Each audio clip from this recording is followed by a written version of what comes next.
winners last time out, only 10th on the grid for this one. And championship leaders Porsche down in 11th place with Arthur Mosso making a mistake on his lap. Gotto completes the 12 driver strong field. As we said, 3 different types of tyre compound available to the drivers. Kanata Kawakami here, Jimmy, going on the soft early. Seems like he wants to get away from the rest of the pack. Yeah, that is the strategy if you're out front. Use the soft, use that clean air, and just try and drive into it. The thing is, because no one's challenging him on that stint, no one's challenging him on the soft tyre there, that's going to be, he's going to be very happy to see that, because it means he can just use that tyre to the best of its ability. Miyazono, the opposite strategy behind for Team Super, going for that hard tyre, as does Kokubun. So they're going to be the cork in the bottle for the guys in the mediums behind on that first lap over the mountain. Certainly are. So coming through Murray's corner, the final turn of this Mount Panorama circuit. Drivers are in place. There's Arthur Mosso. He's got the weight of the world on his shoulders to try and hold on to Porsche for their championship lead. We're about ready to go racing then, as the grand final of the Manufacturers' Cup is about to...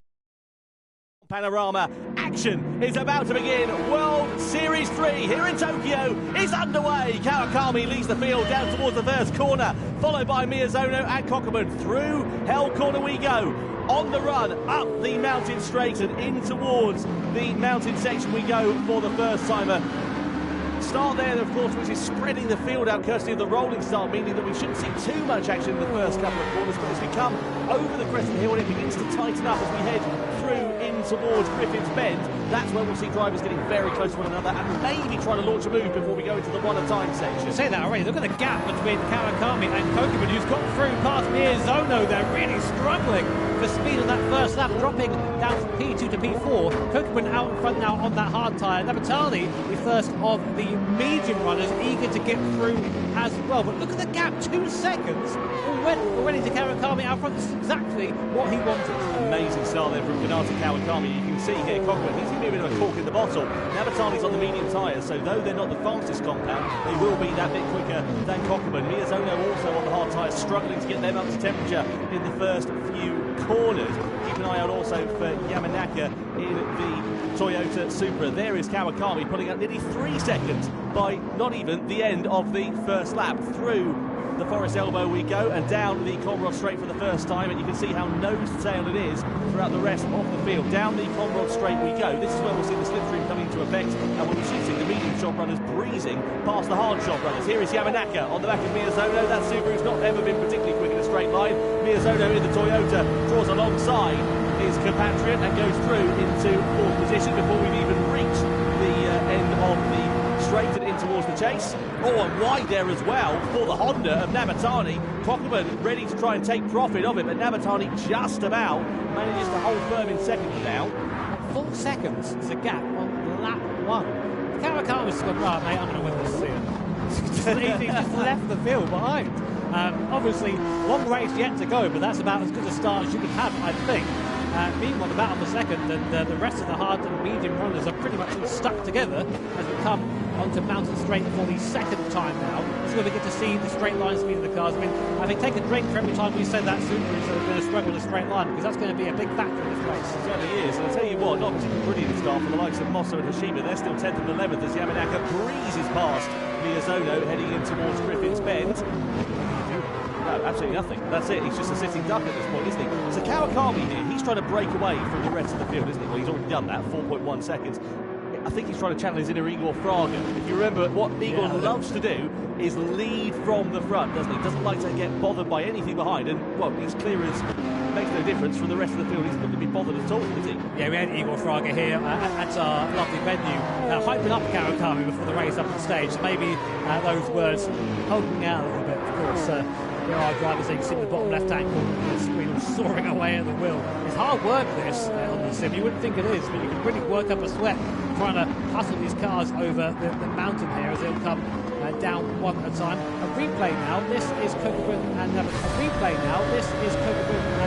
think this is the overtake we saw earlier. It seemed rough for the replay. Let's see it again. He was through there, but I think he overshot it, as you said there. Went a bit wide. Kokubun tried to come back, and it's like they just about avoided contact there. Very nice, clean driving, but Nabatani sending it like a pole into the left hand. Yeah, fantastic oversight from Nabatani to be able to hold that one going through that chicane. You can see, meanwhile, further back, as I said, Mosso and Nishida not making the progress that they would have wanted to. I wonder, and I'm not a strategist or, you know, a racing driver by any stretch of the imagination compared to these drivers, but if you're looking at Mosso and Hoshida, surely I'd have thought the sensible one would be to get onto a quicker compound tyre and go and make as much progress up through the field as you can, as we see Miyazono getting off the hard tyre at the end of lap 3. Well, Miyazono there opting, yeah, as you say, just to box and get off that tyre. It's always been the way in these events that the hard tyre is kind of just lava. You don't want to be on it at all. But it's one of those things where you want to try and do that in a good spot in the race. So when you do go onto a fast compound tyre, we're about to see what Miyazono and Suzuki are going to bolt on a fresh set of Michelin tyres. Not quite sure what the compound's going to be just yet. Still waiting for them to make their way to that pit box. There is Miyazono. So what's he gone for? Soft tyres. Okay, that is an interesting strategy. So what he's done there is giving himself a massive amount of space. So there's no one in front of him now. And now he can just try and hop that, because he knows if he's racing other cars, they get in the draft, he can't keep them behind him. So he's going to try and basically gain time. That's going to worry too much about Suzuki as well, because Suzuki, though he's come out relatively close to him on circuit, he's on the medium compound of time. Now let's have a look here at Coughlin versus Yamanaka up the mountain straight. This is for third position then, so side by side these two drivers going. Yamanaka just breezing past once again, and also Benelli getting overtaken there by the Audi Sato. So that's up into fifth position as well. Now the field beginning to spread out a little bit. You can see the medium shot runners breaking away a little bit from the hard shot runners, aside from Coughlin, who's still got Sato all over his rear wing. A good fight here for fourth place between Mazda and Audi. Interesting, the gap from Kawakami. Oh, Sato much quicker on exit there, runs into the back of Coughlin. That's about as rude a hurry up as you can get there from the Audi driver, and now they're going to be drafting down the straight. Look at the bump I saw down there. Sure, looks like they're maybe using the old stock car tactics there, trying to gain a bit of time on the cars in front. Will Sato go to move? They go to look in the mirror too, but Benelli's there. So up the inside goes Sato, up into fourth place. Does he yet? Coachman runs a bit wide. Can Benelli take advantage of that? They're now just about side by side. I think the Coachman comes out ahead, but that's what happens to the racing is so close that if you lose one position, you end up losing another one just because you're offline. Coachman there deciding, you know what, I've had enough of hard tyres, and I'm coming into the pit lane. But what I was going to say before all that started is the gap in the front stopped growing. And Namatani there, who was sort of giving it all that in qualifying, is now on his medium compound tyre and matching Kawakami on lap time. Well, about 2-3 tenths slower a lap. To be honest, that isn't so bad around here. No, normally you'd expect the gap to be about 1.2 seconds or so between the different compounds of tyres. So interesting to see there for Kawakami versus Namatani. We'll keep an eye on that. Cockburn's off the hard tyre. He goes on to the mediums then for his little tip. Giotto also coming into the box in the Chevy Corvette from the hards, likewise onto the mediums. Now Cockburn ahead there of Saya Suzuki. That's pretty important, but he's going to be able to retain that position as he comes up the mountain straight in towards Griffin's Bend, because this could upset Cockburn's race here. He wants to try and run in clear air. Down the straight we go. Suzuki's on the outside. He's got the slipstream and he's got the place really easily there, and that's not what Cockburn needed. The crucial thing when you're coming out of the pit lane, you're trying to get the undercut compared to some of the other drivers. You need clear air. You don't need to be battling with somebody that's out of position compared to you, and that is going to really put a spanner in the works for Cockburn and Mazda.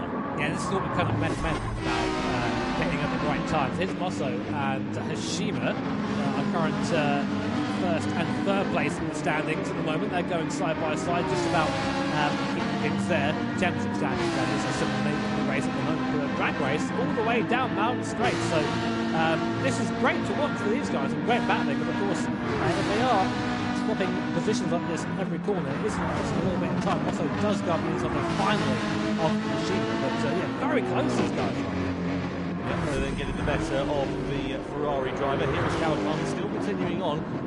A look at the sector side. They're looking pretty okay still as it stands for now. He's just, as we said earlier on, driving a nice clean race. The gap up to nearly 6 seconds, and you can see there a look at the tyre wear as well. His front significantly more warm than the likes of Nabatani, Yamanaka and Sato on the medium tyres who haven't pitted. Here the car for the corner, the tyre was reaching, and actually he was slower for the last sector than both Nabatani and Yamanaka behind on the medium compound tyres. So I think he's already safe on.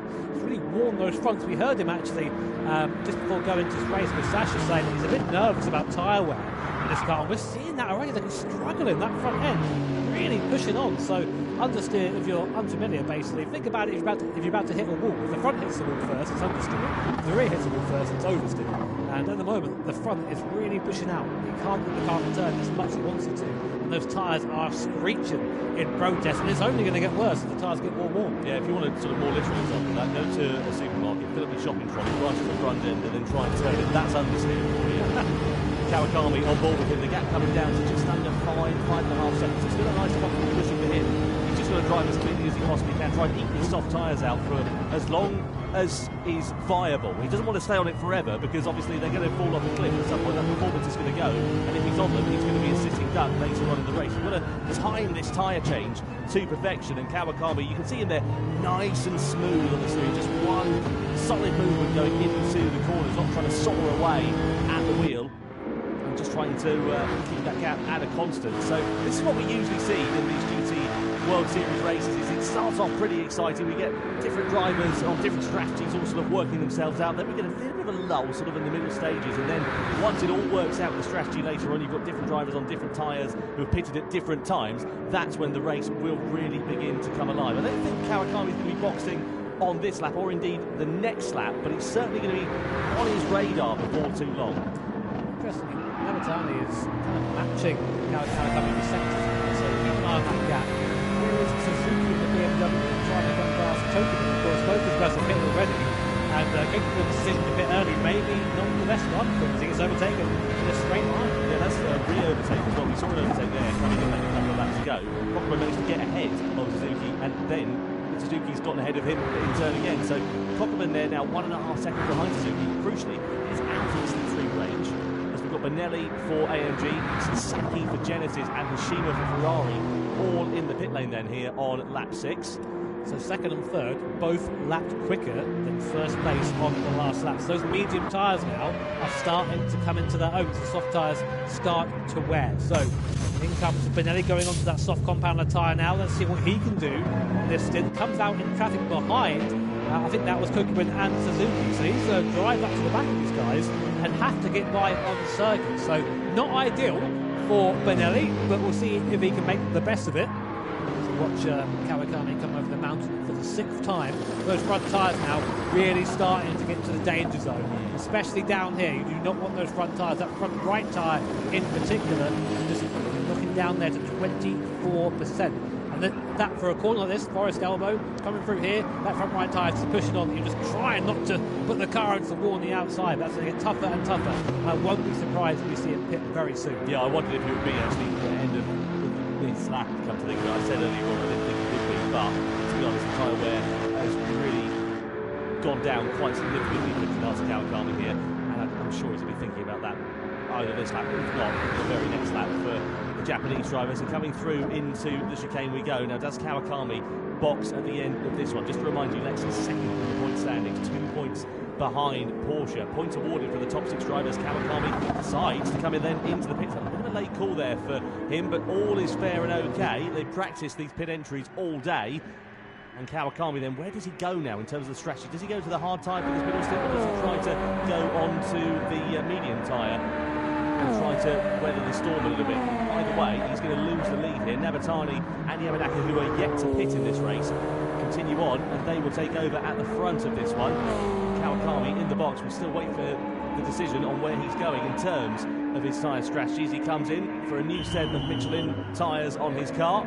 Goes to the medium tyre then for the middle stint. That seems quite sensible for him, so he's going to try and go for a long middle stint here in this race and then run the hard tyres at the very end of this one. The thing is, what this does now then effectively kind of locks in the strategy for the likes of Navatani and Yamanaka, because they need to be on the soft tyre at the end, because their nearest competitor in theory is going to be on the slowest compound. So interestingly, Miyazono, of course, who pitted earlier on for those soft tyres a bit earlier in the race, fastest man on the track at the moment, also has the fastest lap of anyone at 2:06. Very impressive in race trim with that fuel in the car. Is now 5 seconds behind Kawakami on the road and is on the faster tyre. For now, though, of course, the advantage that Subaru has being a little bit lighter than the other cars out there. It does go through the tyres a little bit slower than the other cars out there. So you might wonder, oh, it's not fair, this car's slow in a straight line, but it's fast in other parts of the circuit, which is what makes the manufacturing series so unique. So many different brands, different approaches to going fast, and they're all using, of course, our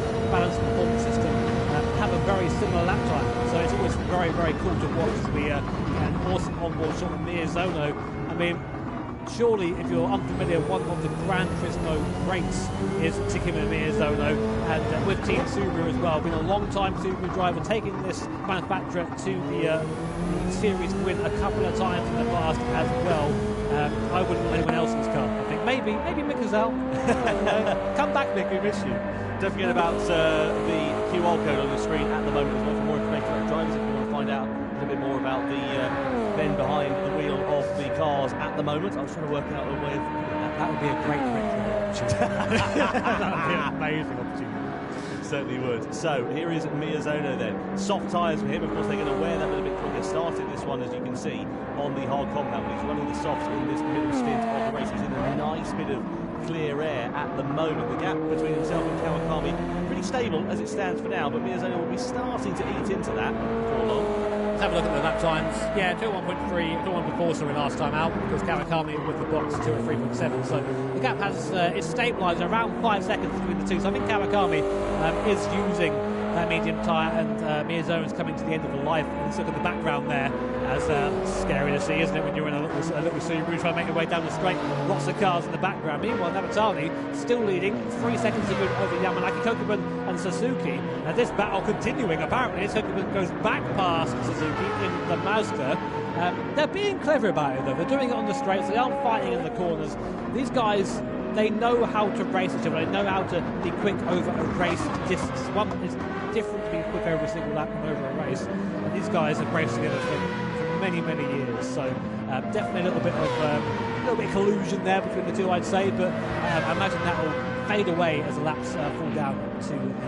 Yeah, pretty good show on the crowd. They are here so far on Kokuban and Suzuki as it stands for now. Keep an eye out for Benelli because he's not far down the road from these two drivers as well. You can see him there just flashing past the screen in the Mercedes AMG. 2 seconds now is the gap between himself and the two Japanese drivers, but also Benelli is on that softer, quicker compound time. Let's have a look and see how Kokuban set this one up. So coming out of L corner, and Suzuki then to drive onto the curve. Kokuban, of course, with the advantage of the slipstream as well. Falls behind the BMW, falls towards the right-hand side of the BMW, and fast past the BMW quite nicely for Kokuban. Spectacular overtake, but it works. It works. The good thing is they're not costing each other too much time, compared to the likes of Benelli, who will be bearing down on them if we send them for too long. Interestingly now, one of the top three who haven't pitted, Sato, comes in on the medium tyre. I'm fairly sure he's going to have to go on the hard tyre and then run the softs at the end of this race if he wants a chance at the podium. But I could be wrong. Seems early. The rear tyre's failing a little bit on that Audi, which I'm not surprised. I've heard that car isn't kind to its rear tyres. But just to go back to Suzuki and Kokuban, I mean, they're not costing each other time, they're gaining each other time. They're using that slipstream to just slingshot past each other, gaining a few extra kph per straight because they will just ride it on their own. So watch out for these guys. This might be a bit of an interesting strategy from those. Sato there going on to that soft compound. Let's see if it can keep those tyres alive for a couple of laps. Does Miyazono go for one more lap on those soft tyres? We'll find out as Sato's come out just behind Sasaki, who goes up into 8th place for Team Genesis, and that is not what Sato wanted to do. He wanted to be ahead. No, absolutely not. He wanted to be on the soft tyre, as you said, but the problem is it's so much one at a time as you come up through the mountain. You just have to sit behind him unless you dive to the inside. Oh. There's a bit of contact there, and Sato just backs off the throttle and allows Sasaki to hold on to 8th place now. It's a fair old dive on going through the left hand. You don't make many clean overtakes going through that part of the lap unless you're a rhythm dance partner. Sato not able to make that move stick, but now he's just hemorrhaging time, and this could prove to be quite costly for him if he just loses more compared to Sasaki, and then of course relative to the other drivers who he was close to on the circuit before his pit stop. Yeah, Stewart's having to look at that as to do with any contact, but I don't think it's going to be, oh my word, Sasaki there getting it all wrong, and we're going to see an overtake down towards front, but we're not. Sato having to wait a little bit longer now, and this is what Sato was he was scared of this, getting sucked behind the guy in front on worn tyres who's just trying to keep it together and just tossing your time. It's so frustrating with the driver behind there, but that's what you've got to do. That's racing, and sometimes using warm tyres in this way is just as effective as using your tyres when they're quick. Sato now pulling alongside. I didn't think it was too much opposition there from Sasaki. Sato up into P8, but that was a slow out lap there for the Audi driver. Nice good overset there from Sato then, as he makes the position, goes up into 8th. proved wrong in terms of the strategy as well. So he went on to the soft tyre. I thought he was going to get to the hards. Proved what I know, absolutely nothing at all. We all knew that. Takuma Miyazono, 6th position for him as he comes into the pit lane then from the soft compound of tyre. Let's see which way he is going to go. You'll be run the hard tyre, just to remind you. So presumably this will be these mediums right to the end of this race. As we said, the crucial thing for him is he needs a nice bit of clear air. He's into the box at the moment. Interestingly, Shima and Mosso not far adrift of Sasaki for 8th position. Just to remind you, points on offer for the top 6 finishers in this race at the moment. Given the fact that they are 1st and 3rd in the championship for Porsche and Ferrari respectively, they will not be scoring any points so far here tonight. We'll see. The race has still got 12 laps to go. Miyazono, I think, is strategy-wise, is playing this very well. I mean, he's putting himself in clean air, and he will be able to see that Nabatani and Yamanaka in heavier cars have managed to do 10 laps. It will be 11 laps next time by on this medium compound tyre. This Subaru, which is a bit better on its tyres, will be able to go longer than that. So yeah, medium to the end now for Miyazono. And again, it's that mini-map on the top right-hand corner of your screen. That's the gap he's got to the rest of the field. So he can just drive into that gap now, try and get those laps, basically it's qualifying laps now for Miyazono for the rest of the race, if he has any chance of catching the leaders. Kawakami and Nabatani at the front now, the ones we're sort of watching for once the pit stops are all said and done. But interestingly, we still have 2 drivers who haven't been pitted. Yep, Nabatani and Yamanaka really eking out those medium tyres, aren't they? They want to, for as long as they possibly can. So presumably they're going to either go onto the softs and run for as long as they can on those and then do a really short stint on the hards at the end of the race, or they're going to go onto the hards in the middle and then go onto the softs at the end. Let's wait and see what will happen for those 2 drivers. Presumably they're going to come into the box as well. And the tyre wear, they're pretty warm, but they're not too bad. Let's have a look at Miyazono there, checking out the big screen and seeing what everyone else is doing there. That's one of the advantages of being here, of course. You can just have a quick look up to the monitor and go, oh, right, it's that tyre, is he? Oh, he's got that tyre wear, is he? I wonder how he's doing. But Nabatani, I've got to say, for someone who is relatively unknown to us, doing a great job so far. I mean, those rear tyres looking a little bit worn, especially that rear right tyre, which will be under load right now, coming through the cutting. But doing a great job, very mature drive so far. It's only half the race down at the moment. Yeah, so you have Nabatani in the Honda doing a fantastic job, as we said, podium for that team in Montreal. If you remember from the first World Series event of the year a few months ago, the opportunity here for Honda to try and capitalise on their home support here tonight in Tokyo. I just love this onboard shot, it's so fantastic. The Ivan Eagle down through this section of the circuit. Was this one of your bucket list tracks? Yeah, I love Tim, but of course one of our German commentators, Mr. Florian Strauss, won this race back last 5 hours. He never talks about it, actually. But yeah, I love the race here, of course. A reminder as well, a lot of live is 7 different languages by German commentators. I mean, English broadcast is best, we know that. But if you want to see what mediocrity looks like, check out the broadcast. Checks in the post today now, I'm sure. Be happy about that. So we're at the halfway stage then of this race. It's going to come alive, I'm sure, towards the very end of this one.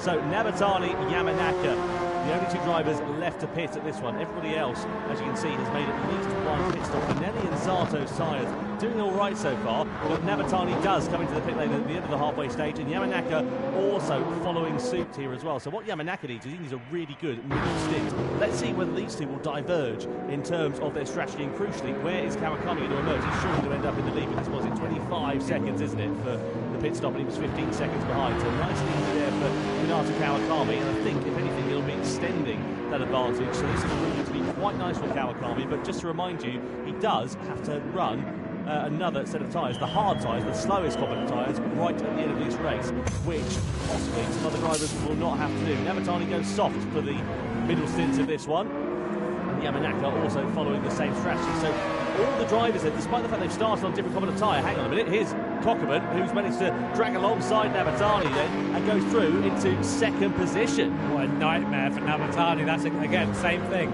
He does not want any traffic, and just that could be absolutely ruined that. Only a 10th difference there, which is a bit quicker on the inlet, that wouldn't have happened. But again, now he's got to try and pass him on the mountain. But interestingly, the gap before any pit stops is about 5 seconds. It's now 10 seconds to Kawakami.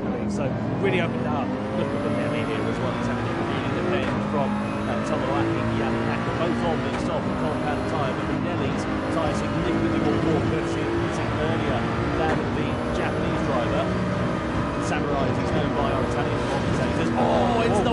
for Benelli. That's going to really put him on the back foot, possibly leading another threat here from Yamanaka, who's got great traction and great momentum. Has he got the opportunity to use it, though? It's going to be one at a time through here, surely, and he's going to have to bide his time. Sato's there ready in the background to try and take profit of it as we come down through in towards the forest elbow.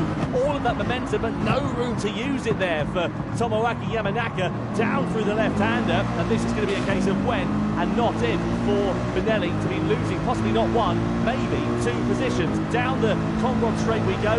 Yamanaka has got the slip through, he'll have the overspeed here.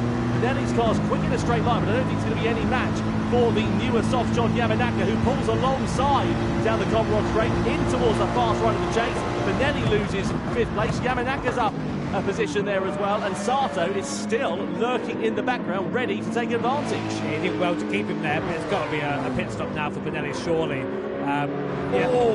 Into the bits he comes. I thought he was diving to the inside there. Mega lunge there. No, not quite coming in the box there. I think, it's about time to get off those tyres. So soft tyres coming off that car. We'll let you know what he goes on to once he pits. We'll let you know what he goes on to once he pits. Gets up to the stall. So here is the replay of, I think this is Nabatani on Kokubun. Around the outside, got the inside now for the left-hander, easier. The Kokubun also, I think, understands that right now this isn't the fight he would be in. Drop behind, try and get pulled on a little bit, save that time that way. But a clever move there by Kokubun, I think, to let that one go. I'll tell you what, though, because Kokubun and the likes of Yamanaka not too far apart from one another actually on the track as well. Suzuki in the middle of those two drivers, and Yamanaka on the quick soft compound tyre, new soft compound tyres compared to the medium shod Suzuki and Kokubun at the moment. So he's going to be slowly creeping onto the back of them. He's already taken half a second out of those drivers on this lap alone in the first sector. Yeah, so it just shows the difference that the tyre environment gives you around here. Of course, a little bit of skill in there as well, but the tyres do play a big part of that. Here is Kokubun, very experienced driver at his live events. He was actually at, I think he won the 2018 Nations Cup event back when it was done a little bit differently back then. And remember there, thinking, man, this guy's quick, and ever since then, he's always in the chat fight, always there or thereabouts. And with Mazda, it's no different. On board with Yamanaka now. Not seen him for a while, have we? Good to see him back. It is good to see him back. He's always a driver who provides a lot of entertainment for us. You can see him give you a wave down there on the bottom left-hand corner of the screen. He's driving nice and calm at the moment, and he looks to be in a position to count on the drivers in front of him before too long here. So let's keep an eye on the Yamanaka's progress into the middle stages of this race. This is the thing that the likes of Yamanaka and Kawakami, etc. They've got so much experience here. They've been in this position a good few times. They know how to handle pressure and races like this. If you look to some of the newer drivers on the international stage, you know, people like Hoshino, Rosso, etc. They don't have the relative experience compared to those around them, and that could prove to be to their detriment in the live event environment that we have here. It's different. We say it every time we do this. It's different racing in front of the big crowd, having two annoying English guys talk over top of your racing. That's being yourself. And then being in your comfortable space you're used to driving. And look at the speed difference here. Will we see a move from Yamanaka? Yeah, he's going for it straight away. No time lost there for Yamanaka up into P4. And now he goes onto the back of Kokubun. But I think Suzuki that happened in the background though. Sato starting to gain as well. I was going to say he had the fastest lap until just then. Yamanaka setting the fastest lap of the race last time around, a 2:02. That was faster than some people's qualifying lap.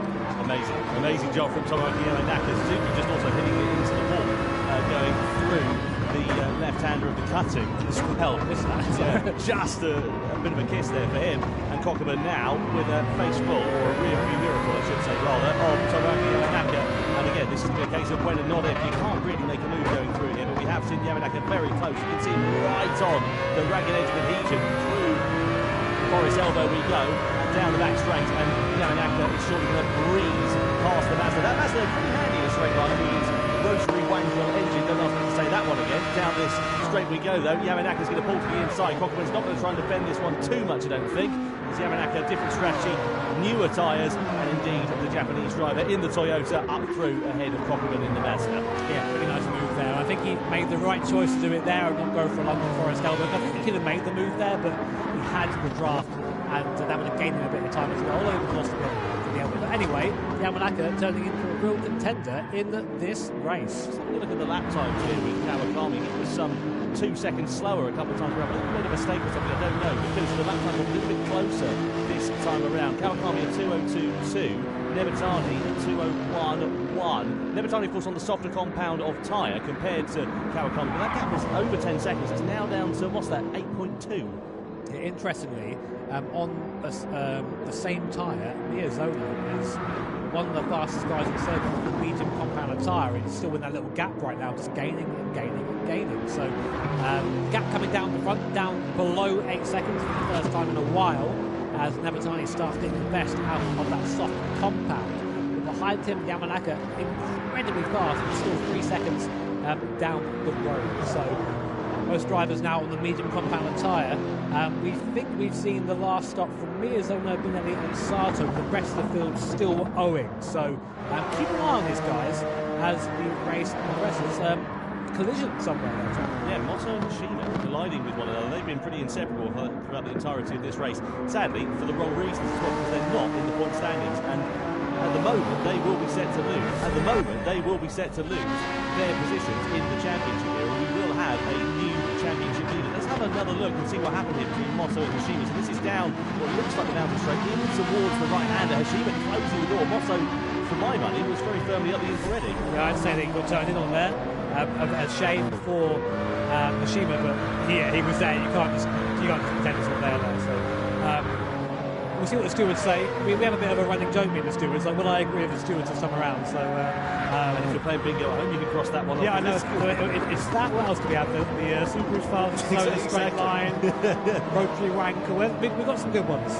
Yeah, we certainly do. So we're coming in towards the business end then of this race, and this is where it's really going to begin to hot up, because we've got the strategies to come into play, and we've got drivers coming into the pit lane then at the end of lap 16. Cockburn and Suzuki coming in, so they are going off of the medium compound of tyre. They're going to be going on to the softs. Now they are going to have a lot of pace in the closing stages of this race. Miyazono's made his final stop, as you can see. He's on the medium tyres towards the end of this one. Hashima also in the pits after being in the wall a few corners ago. Gotto coming in for Chevrolet as well. So a flurry of activity in the pit lane here, and a smorgasbord of drivers that are going to be going on to some quick compounds of tyres, which could be proving to be a bit of an upset for some of the other drivers. I think the likes of Kawakami, Nabatani, Yamanaka, etc. They all owe the hard tyre at the end of this race. Yeah, we've seen that track position doesn't really matter around here too much, because these straights are so long you can just grasp by the guy in front of you. But now it'll be a fast finish for these guys. So Bonelli, interestingly, behind this back, as is Sato as well on that hard compound. So to Sato, really, that's kind of his race over. I don't think he's going to come back from that. But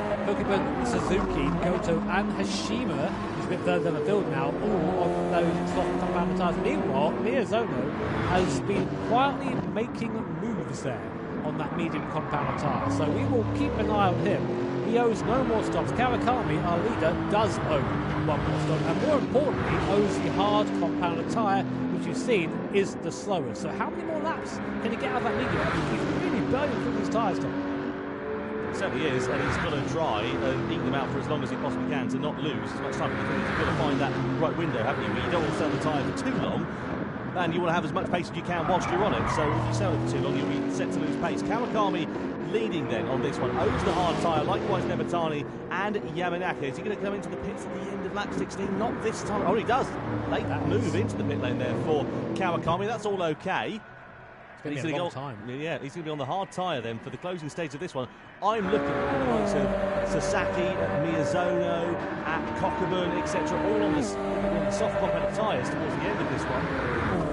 Because, well, Miyazono's not, in fact, he's already on the medium compound tyre, but these drivers are going to be on quicker compounds compared to the top three at least. Yeah, I mean, we're going to now see where they all line up. So in comes Kawakami, of course, our leader. Where is Miyazono in relation to this? This could have been a masterstroke by Takuma Miyazono. Kawakami comes out the pits. Where is Miyazono? Don't see him. I think he's just a bit. 5 seconds is the gap there. So that 5 seconds has sort of held for the entire race. But Kawakami is now on the slower tyre. It's going to take a while to get some heat into those Michelin hard tyres, and Miyazono already out there, already on some more medium tyres, is going to be a lot quicker on this first lap. We've got 5 laps now remaining. There's about a second or so a lap, so it's going to be pretty close here for the podium with Kawakami and Miyazono. Let's keep an eye on that battle and see how it develops. The crucial thing is here, Nematani, Yamanaka, etc. Again, all own those hard compound tyres, and are they going to be possibly set to lose out on the podium in the closing stages of this one? Because they've still got a box, they're on the soft compound tyres, and they're coming towards the end of their useful shelf life. Yamanaka's more worn than Nematani's at the moment, so Nematani may get an extra lap compared to the Toyota driver.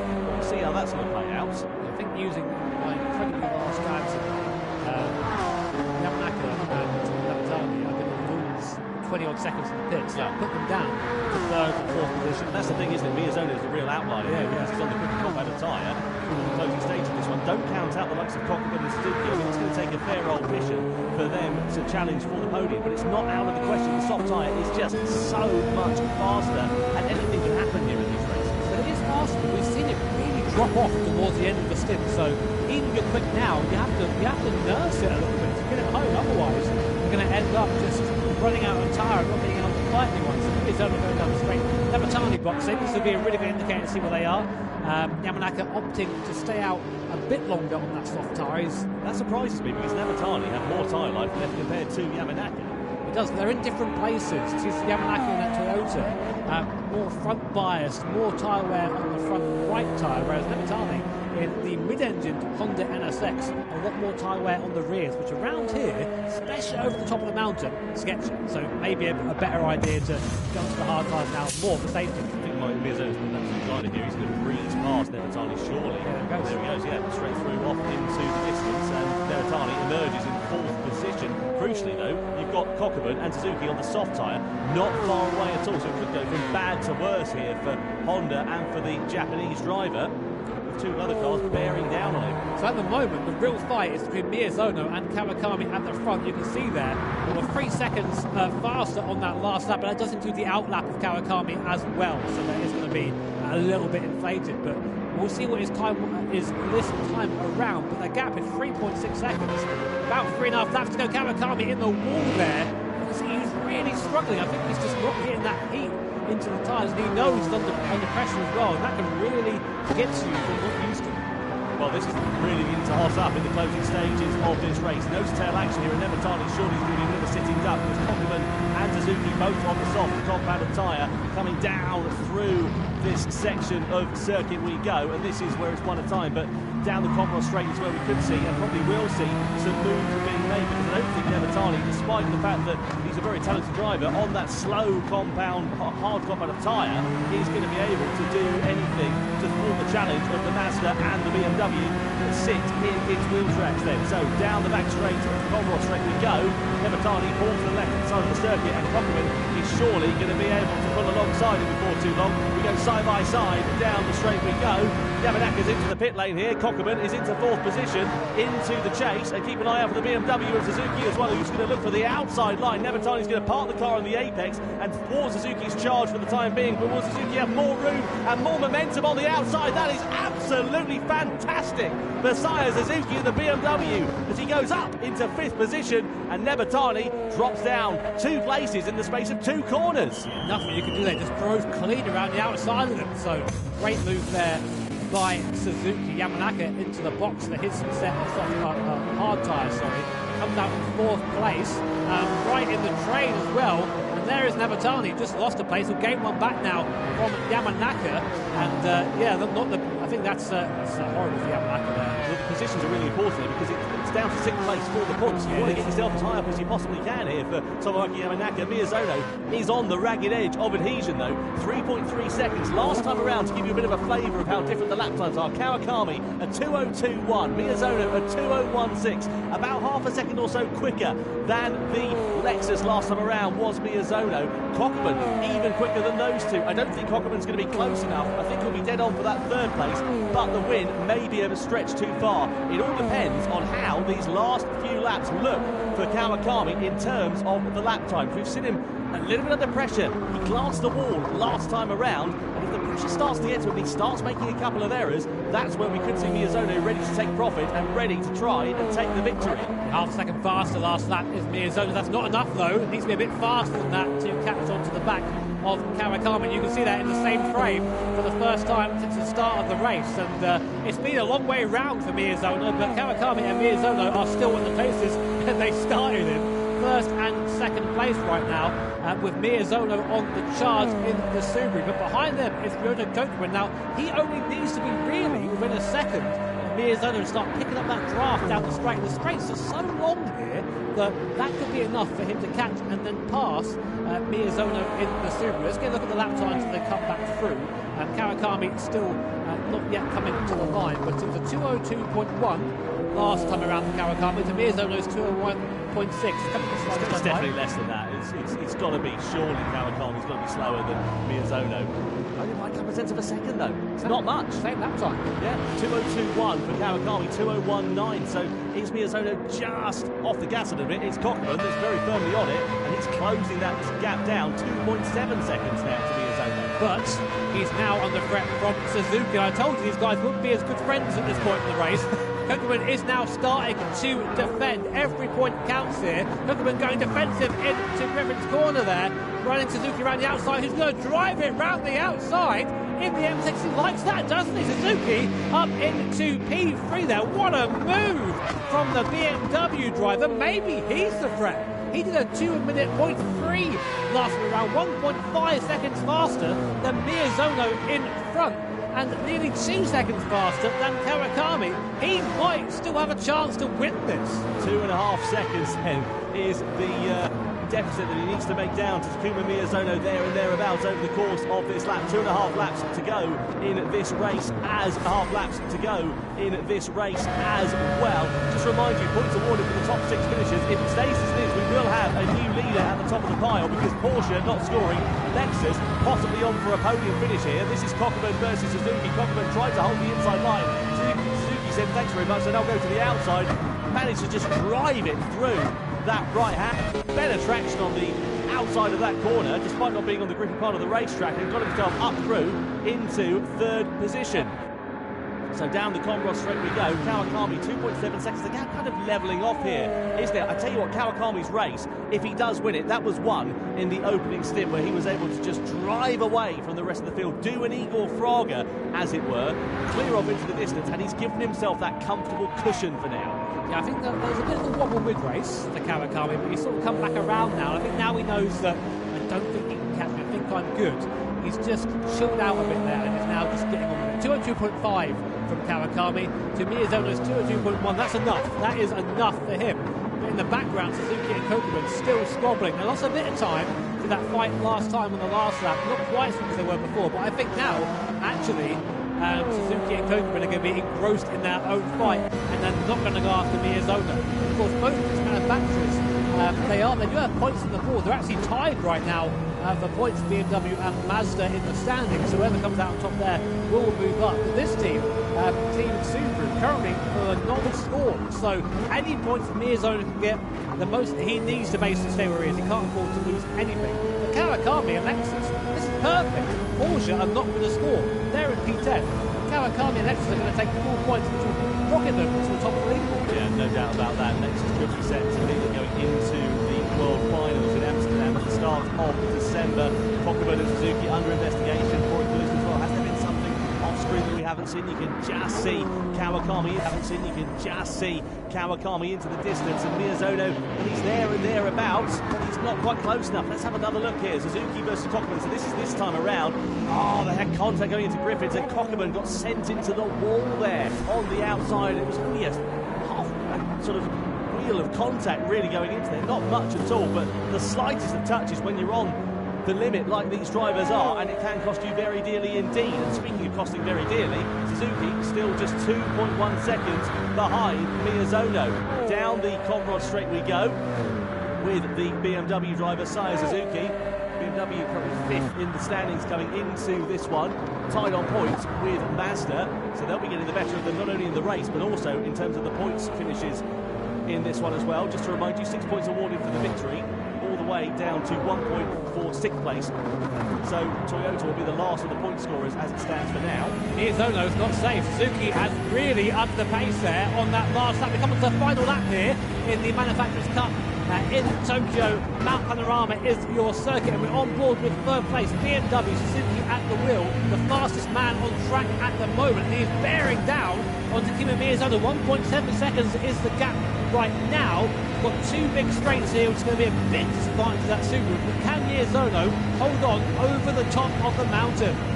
Well, let's see what happens here with Suzuki versus Miyazono. Surely it's going to be in the twisty stuff going into the Conrod straight where he'll be able to gain that time, Suzuki, over Miyazono. But we know also that that Subaru, conversely, is really handy in the twisty bits. You can see him, though, in front, dangling that carrot for Saya Suzuki at the moment.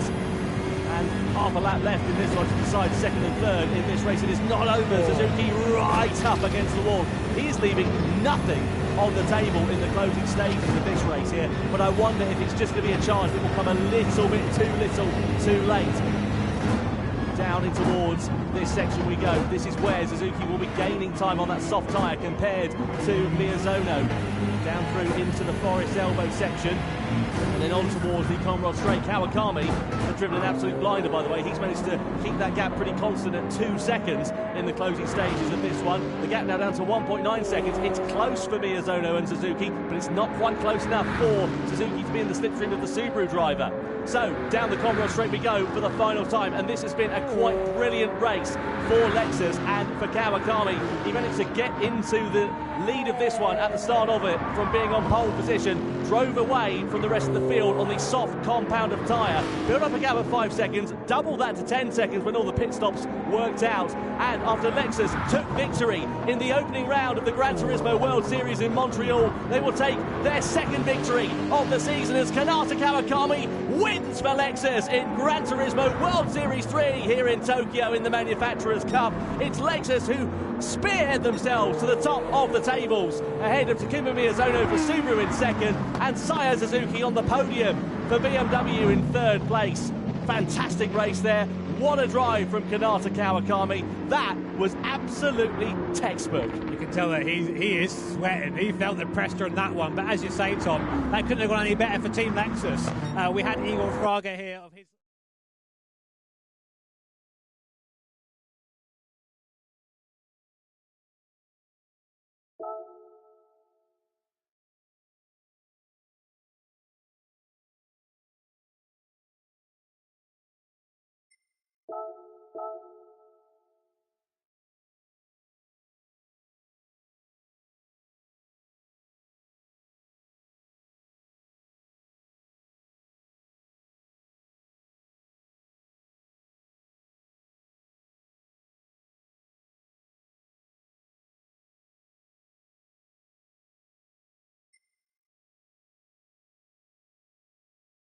...2024 Gran Turismo World Series production cars tuned to the max in the beautiful conditions on this Tokyo Expressway circuit at night as well, just to add another element for the drivers to have to contend with. And here is how they line up on the grid. It's Takuma Miyazono in the Lamborghini, who's in pole position.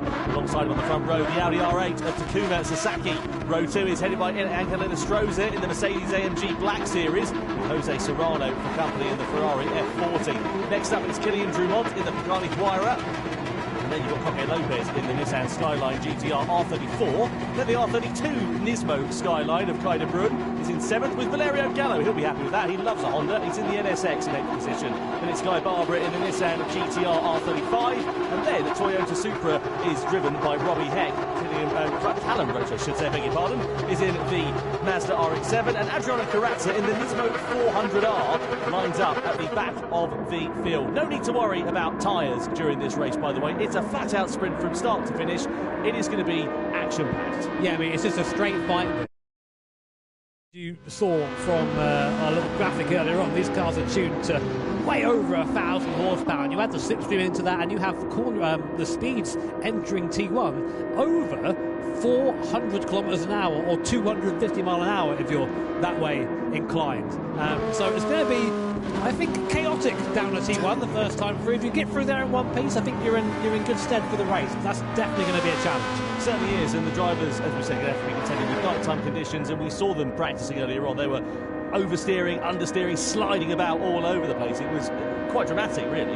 Yeah, it was very much so, but a lot of fun to watch. And of course, bear in mind, in this case, it's just a ton of fun to see these cars being represented. So the drivers getting ready to start.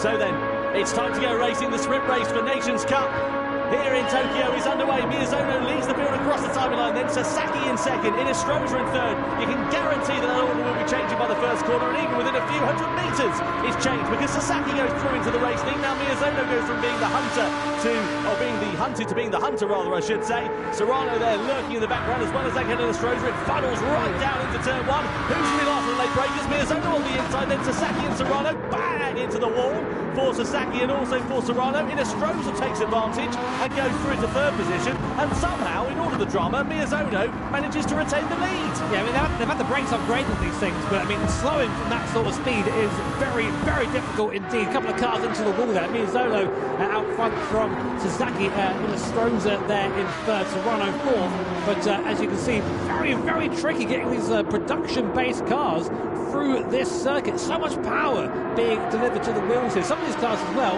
are rear-wheel drive, some are four-wheel drive. There's an advantage there in traction zones, but of course in the corners they're going to be a bit more susceptible to understeer the four-wheel drive machines. But coming through this tight section for the first time, we now come back up towards where we started our rolling start. And to be honest, you don't really want to be where Miyazono is unless you can get a big gap out front, because the slipstream, the toe in these cars is absolutely huge. Yeah, certainly is. So let's see what's going to happen then here as we come down in towards the hairpin. They're not favourable on traction, these cars, at all, because the amount of power that's going through the rear axles, or indeed sometimes the front and the rear axles. You've got to be really, really ginger on the power. Someone's out well by this kind of run, isn't it? Yeah, he's off into the centre of Tokyo, I think. He's ended up in Ginza or something along the lines of that, but manages to keep it righted and holds on to 8th position. On board we are here with Jose Serrano. Look at the power here of the Ferrari F40 as we go into the tunnel, and his next target will be Sasaki in front. So it's the two Japanese drivers now leading a Spaniard. Look at that speed climb there, 360 kph before we came off board there, 390, then 400 kilometers an hour off the end of the speedo, and then some into this F40. I mean, I don't know to be honest at this point. It's very, very difficult. Well, do they have been stopped in time this time through? They do, and kind of through, almost getting it wrong in the skyline, almost going to the back of Jose Serrano there, but Sasaki up into the lead now, of course, after that slipstream opportunity. But you're seeing these cars are insane, but you have to belong to a rather special club to being one of these cars, Tom. Certainly do. On board we are, or we are looking rather, I should say, Takuma Miyazono, with Sasaki having taken over at the sharp end of this race. So down through into these sweeping S-bends. You've got to be one at a time through here, and you've got to really be careful about what sort of opportunities you decide to take, what liberties you decide to take, because it will reward you with the ball if you decide to push the limits that little bit too far. So Inestrosa having a good run of things so far. And just to remind you, of course, this race result will decide the grid order for the grand final coming up along the way after this one. And just to add another variable in the mix, we're into the Red Bull X 2019s. Now let's work out what happened here with Red Bull X 2019s. Now let's work out what happened here with Robbie Heck and Guy Barbara. This is going to be down into the hairpin bend, and I think there's going to be a bit of contact into the back. Yeah, Barbara just misses braking point straight into Heck. Heck gets spun round. Barbara backs off the gas. I think Heck he's still down in 12th place, so I reckon there'll be a penalty for that. That's a very Guy Barbara thing to happen, unfortunately. He always seems to be quick, but just a little bit prone to incident at the moment. And Robbie Heck has loads of luck, just all a bit bad, unfortunately. Yeah, I mean, that's how it is. But again, on board this time with the mighty R24 GTR. Guy Barbara giving that penalty. Here's the slipstream. Look at this. Inestrosa. We're going to drive by him. I'll say that. But now we're back into the toe again. So it's just a look. I mean, despite the speeds, again, you're well off the end of the speed over here in the R24. We've got 410, 414, 400. When you see 420. We're going to go through all wide for the race lead here as well. Coming down in towards the first corner. Serrano's on the outside. Sasaki there as well. Oh, bang! then straight into the back. Lopez into the wall, and that is drama, and we were expecting it to kick off, and unfortunately it did in the biggest way at the start of lap 3. The upshot is it's Sasaki, Miyazono, Inestrosa out in front, and now we've got Lopez, who's got a lot of recovery work to do if he's going to be able to salvage a result from this race and secure himself a good grid position for the grand final. Yeah, that's our championship leader right there in jeopardy. So, I mean, we know Coque Lopez is good at coming back through the field, but obviously you don't want to be doing that. And that will likely be a penalty as well, because he just ran into the back of the guy in front. Valerio Gallo, good race from him so far, up to P5. He's moved up 3 places from his starting position in 8th. So now onto the back in front. That NSX doing pretty well. Here is a replay, if you missed it, of Coque Lopez just getting the braking all sorts of wrong. He actually helps to run out a bit there, I think. I think he knew that he'd outbrake himself if he just decided to go straight to the wall with that. The facial reaction says it all, doesn't it? Oops. Yeah, something strong running around in his head, but we can't repeat on the broadcast. Guy Barber did, by the way, pick up a 2-second penalty for his troubles after that collision with Robbie Head, just for your information. Miyazono a bit deep at the hairpin there. That allows the door to open for Inestrosa, who's gladly ready to walk through it and slot into the slipstream of Sasaki, the race leader. Lopez and Serrano now under investigation for that collision at the start of this lap as well. Onto the straight we go, and we've got a fantastic shot of the action unfolding here with Valerio Gallo in front. We've got Serrano and Miyazono side by side. So Serrano and Inestrosa, I should say, side by side as we go through the tunnel. Inestrosa just able to hold firm ahead of Jose Serrano for now as well.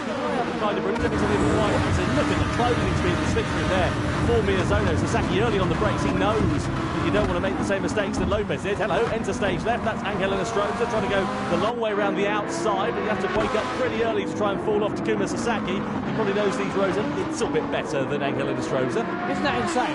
You go 380 kph and the guy drives by you with that speed differential.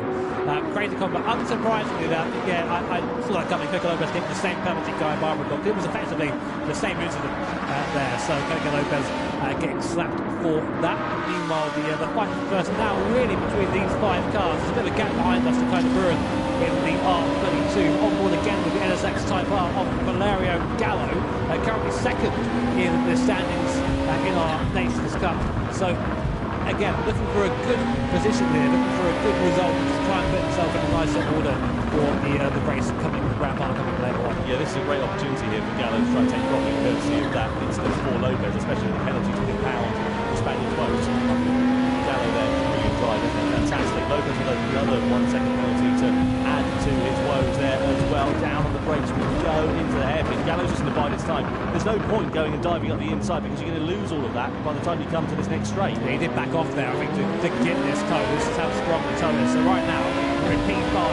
Let's see how much time we can gain being the last car in the train. I'm saying that.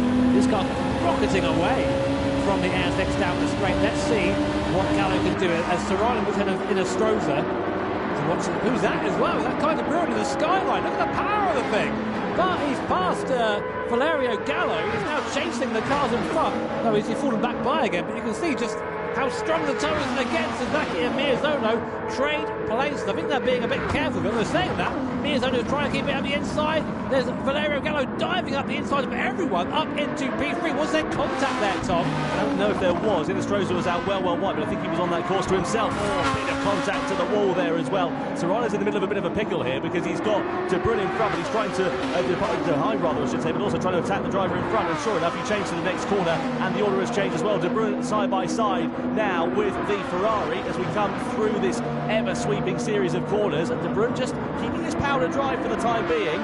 This is just, what a race this is. What cars these are. The speeds are ridiculous. The thing is, at these speeds, if you do get something wrong, if you miss your braking point by, Gallo just driving by Sasaki there. And he did need invited twice for that, didn't he? So Gallo now up into second place. What a great drive from the Italian so far. Of course, his cars are very different from the X2090s, but we see this with Valerio. He really likes his production-style car. Car a bit soft, a bit more roll to it. He just loves this sort of car. He really is just doing so well today. I'm loving these production cars because we get to see the beautiful interiors that the team at Polyphony have modelled as well. I was actually watching on board with Valerio Gallo a few minutes ago, looking at the clock, and I noticed that the clock does actually work in real time as well. Just that little attention to detail that you just don't see anywhere else. Meanwhile, Sasaki is keeping keeping an eye on his clock because he knows that the time will be running out as we head to the halfway stage. As he now gets past the Honda NSX of Valerio Gallo and back through into second position. Look at this, 3 abreast as we come through the tunnel. Oh, contact there with De Bruyne and in Estrosa. You've got to be so careful of that because these cars, when they're on the edge of adhesion like they are, you can flick them round with your little finger and it doesn't take a lot of contact at all to ruin your race. De Bruyne keeping a watching brief. We now right on board with him. This is a familiar sight for you if your name is Jimmy Broadbent because that's a similar interior for your car. Look at that, Sasaki on the inside and Gallo as well. It's going to get messy this one, isn't it, at the closing stages? You can just sense it's going to really bubble up. And look at that, De Bruyne's with a lunge to the inside of Serrano as well. I don't think he'll make that stick. But somehow he's got traction on the inside here against the Spaniard. And if he can hold it around the outside, Serrano has got track position. You can see in the traction zone, this thing's four-wheel drive compared to the rear-wheel drive cars in front. It's able to get that power down a bit quicker. But then through this mid-section just doesn't quite have the same cornering ability. So it's really interesting to see the strengths and weaknesses of the cars around this Tokyo Expressway circuit. And you see the gap really opening up there to the cars in front, but behind us, the 3.5 second gap. So the top 6 sort of are comfortable right now. A reminder that it is a top 6 that will be scoring points in the grand final a bit later on. So good practice for Kai de Bruyne, now closing back up to this leading pack. So there's a little bit of cat and mouse here, isn't there? This slipstream coming in. So it's just trying to position yourself in the best place going onto that massive front straight. Yeah, there is a fair bit of yin and yang going on in this race. Lopez, by the way, down in 10th position. His race not going well at all, and that's going to give him a big uphill task for the grand final in the X2019 a little bit later on. But if anyone can turn it round, Coco Lopez can. If you remember, he started last on the grid in the grand final in Prague, managed to get his way up to a podium finish, could have possibly fought for victory. On board we are then here with Kai de Bruyne. He's got Angel Estrosa directly in front in the Mercedes AMG Black Series. Then it's Valerio Gallo up the road. He's going to breeze on by Mercedes, or is he? Because pulling out the slip through there is in Estrosa on Valerio Gallo, and De Bruyne there, though he's got a fair bit of straight line speed, and that's where the strength of this Nissan GTR seems to be at the moment. He's just not able to use it for the time being. It's going to be a lunge to the inside. We're side by side there for third. In Estrosa looking for the long way around the outside of Valerio Gallo. There'll be a brave move if he can pull it off. Indeed he can't. The door's open for Kai de Bruyne, who gladly tries to walk through it. There's a bit of hip and shoulder going through into turn 2, and De Bruyne does manage to get the better of Estrosa and goes up into 4th. The braking zone is just so long here. Such good opportunities for these big moves if you're comfortable in taking that risk. We've seen what happens if you're just a little bit too late on the brakes here. That barrier is just waiting to greet you from the outside of the corner. And again, you see it. This skyline just a bit weak in this part of the circuit. It can't keep up the rest. I'll tell you what it has done though, it's just allowed the top 3 to have a little bit of breathing space. Only 7/10 of a second or so, but whilst they've been squabbling amongst one another behind, it's just broken the pack up ever so slightly. And likewise, Miyazono, he's begun to pull the pin now. He's got 8/10 of a second. That's the biggest gap we've seen all race long for the lead. Tell you what, that NSX very, very strong in that midsection there. Looking to then, Gallo is desperate to get by Sasaki. I think he's being held up a little bit now. But as you're saying, this Sasaki being a bit slow is giving Miyazono that gap. And we're getting to the point now where the draft isn't going to quite be as strong. That's what is keeping these guys together. But of course, you might have played the old GT4 driving missions, the slingshot missions. That's what Gallo's going to do now. He's going to wait, try and get a good run out of the corner, get a massive draft. You see the difference between all-wheel drive there and rear-wheel drive to the corner. That's amazing.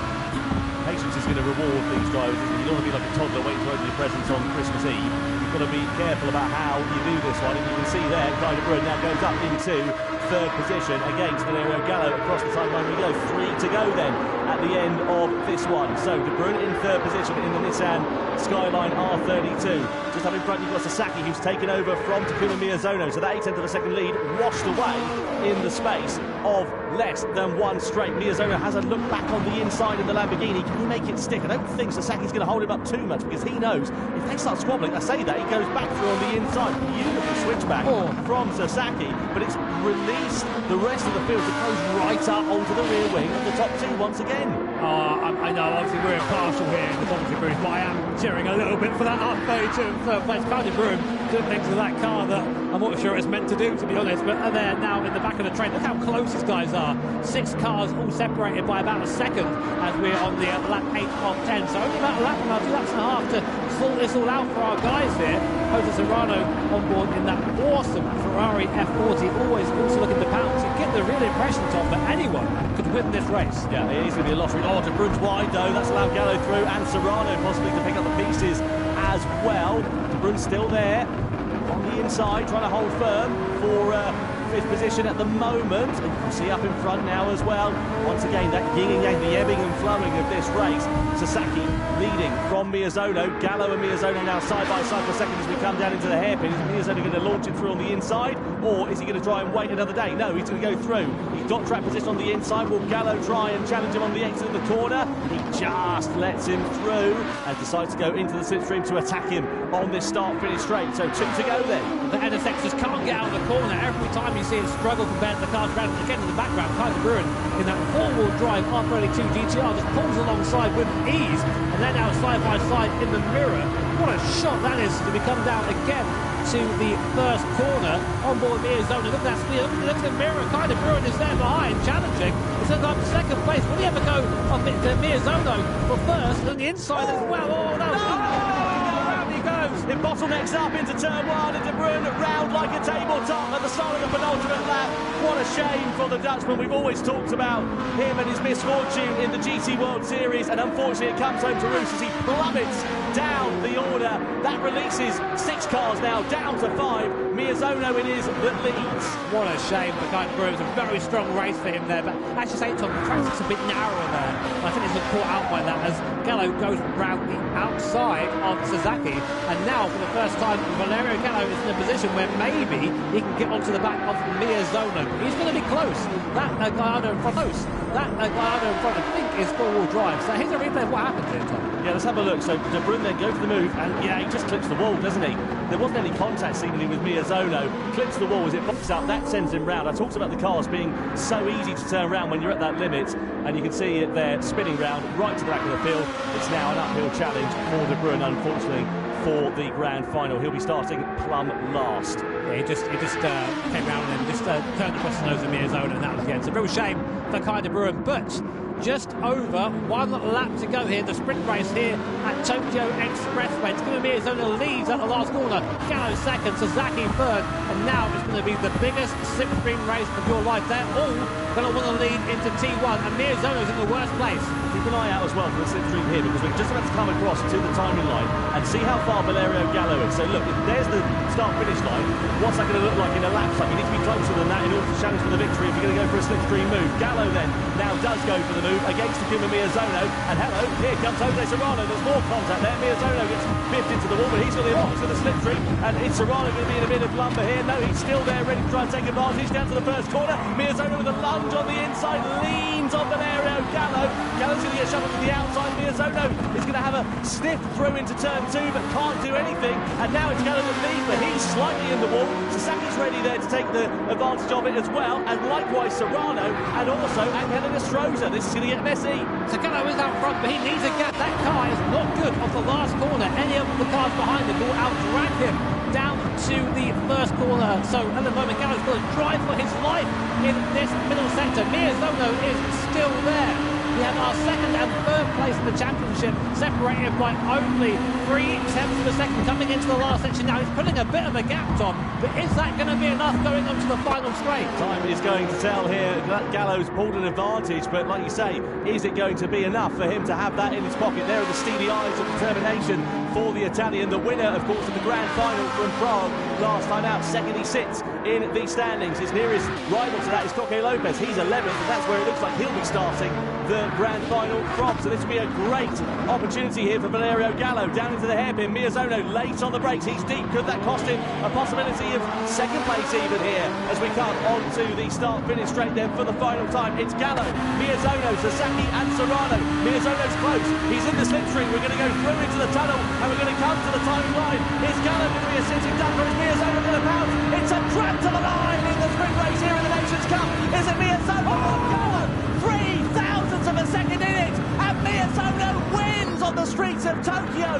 Gallo finishes second, Sasaki in third. What a finish! Absolutely fantastic. You could just see Valerio looking out the side of his car, but no, and Miyazono came through like a freight train. Good to see him getting up and applauding that. Sometimes you don't mind a race like that when you're a driver. If you come away feeling like you've had a good race.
The crowd are going to be on their feet for this one, I'm sure. The grand final of the Nations Cup is along the way. Red Bull X 2019's at Grand Valley Highway 1. Let's see what happens as we get ready for our last event before the World Finals in December. Here's the grid then. Takuma Miyazono lines up on pole position after taking victory in the sprint race by 0.03 of a second from this man, Valerio Gallo. Alongside him on the front row there, with Sasaki heading row 2 and Jose Serrano alongside on row 2 alongside him was there. Row 3 is headed by Angel Estrosza, the Chilean driver, with Callum Roach. Good performance for him in the sprint race to qualify in 6th position ahead of Guy Barbara, the Australian. Next up, you've got Adriano Carrazza. He'll be hoping for good fortune here tonight. Robbie Heck down in 9th position on the grid, but then we've got a couple of outliers. Kylian Drumont, didn't expect to see him quite as far down the order in 10th position, and Coque Lopez, the man who leads the championship, down in 11th, with Kai de Bruyne, the unlucky Dutchman, for company. Now, our first look at the tyre strategy. Unsurprisingly there, Takuma Miyazono going on the soft compound of tyre. He wants to do what we saw in the Manufacturers' Cup a couple of hours ago, Jimmy, and break away early. Yeah, very similar strat here. I mean, basically, if you're at the front, go for the soft tyre, break away, try and use that in the space you have in front of you, and just hope you don't get overtaken by the car behind. That is worst case scenario for Miyazono, so he needs to lead this first stint. Likewise, the other side of the coin, we've got Guy Barbara, Robbie Heck, Coque Lopez and Kai de Bruyne all opting to start on that hard compound of tyre towards the back of the field, get out of the way early while you're in traffic, and then get onto that fast tyre later on. Well, let's see what is going to happen. There is Angel Estrosza, the Chilean driver, returning from injury after breaking his leg last year, and he's back to full fitness now. We'll see whether he is going to be able to get the cat amongst the pigeons and crucially get himself off the bottom of the scoreboard. It's going to be all eyes on the lights in a few moments' time. Nations Cup action about to begin then here for the grand final. 27 laps of action begins now as Takuma Miyazono leads the field across the line, followed by Gallo and Sasaki coming down towards turn 2. This is the first big heavy braking zone. The field, of course, a fair bit spread out due to that rolling start, and Miyazono with a lot more grip underneath him as well, courtesy of those soft tyres. Let's see what happens with the medium shod runners. Will they start squabbling amongst themselves, or will they start playing it safe in the early stages of this race? Either way, it's Miyazono that leads the way out in front through the first few corners. Estrosza there having a half look to the inside, but also then gets in turn overtaken by Callum Roach. The edge had contact there with Sasaki, was put him back into the field, so already the first move we've seen, possible contact. In fact, there was contact. The stewards having a look at that right now. But to be honest, this first lap stuff, it is what it is, but you see the cars snaking through this mid-section. Callum Roach up into 4th place. A great start from the American driver, so him stamping his intent fairly quickly is Callum, as we now come on to this little mini backstraight here. Opportunity to overtake if you're close enough using the draft. Will Callum Roach do that with Sasaki here as he tries? Because we've seen Roach before in these X-90s. He's pretty quick in these, so one to watch, I think. Yeah, he needs to have some good fortune. He hasn't had any of that so far this year, has Callum Roach, another driver who's not off the bottom of the scoreboard. You can see the advantage of that soft compound of tyre. 1.5 seconds, and we're not even at the end of the first lap here for Takuma Miyazono. Gallo building a bit of a gap, though, to Sasaki in 3rd position. The slipstream range about 1.2 seconds or so, and Gallo's trying to break out of that slipstream range. You can see coming down the start-finish straight here, Roach right on the wheel tracks here of Takuma Sasaki. I think he's a bit far away, and we see a smorgasbord of hard tyre shod runners. Barbara, Drumont, De Bruyne and Lopez all getting off that hard tyre as soon as they possibly can. They're going on to the mediums by the looks of things. Well, that says one or two things. Either they're very confident the medium tyre can go a long way in this race as can the soft, or it's going to be a free stop for a double soft, as we've seen in a couple of races before. Coque Lopez unsurprisingly coming in straight away.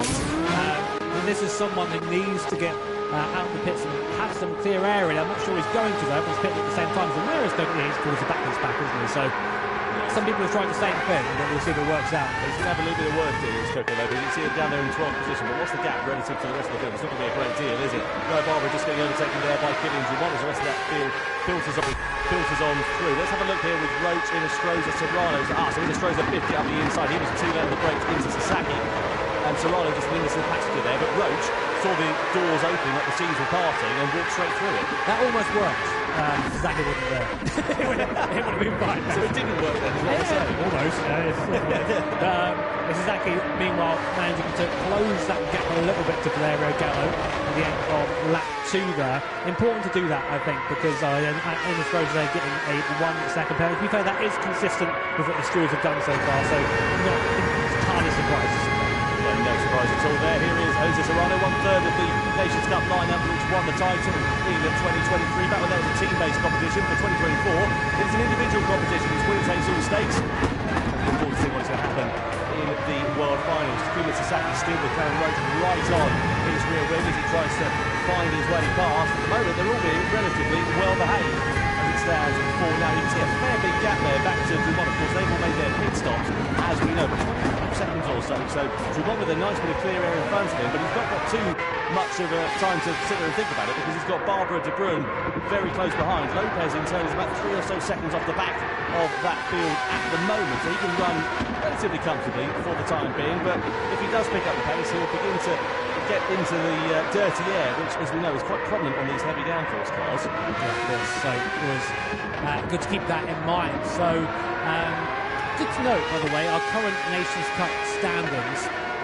We have 6 drivers who are sort of within touching distance of the lead. We've got Coco Lopez leading 8 points, Valerio Gallo 7, Miyazono 6, then Drummond, De Bruyne and Serrano all 5 points apiece. So even if riders with a good result today could see themselves rocket to the top of the order. It's been a very close season so far, and this is, I think, going to continue into the grand final. I just love this circle as well. The fantastic atmosphere. Of course, it is a fictional track that's based on a real-life location, the Grand Valley Highway, and just the scenery is beautiful, especially as you head over that viaduct in particular. The wide shot there making these cars looking absolutely resplendent in the sunshine. Roach still keeping tabs here with Takuma Sasaki, not letting you have a lot of breathing room at all. I was going to say on the circuit, I was going to sort of put my glasses on to the noise and say that I'm not quite sure this would be a great one circle with these cars. There's not much one-off there, it's literally a cliff there. Yeah. You get it wrong, it's a rally stage. Yeah. Luckily not none of our guys testing with the actual 2019 campfire not for now anyway. Coco Lopez going from bad to worse for him, looking down at that. 12th place, 4 seconds in the back. What do you do with Coco Lopez? I mean, he's our current Nations Cup leader. I've got a feeling he won't be after this race.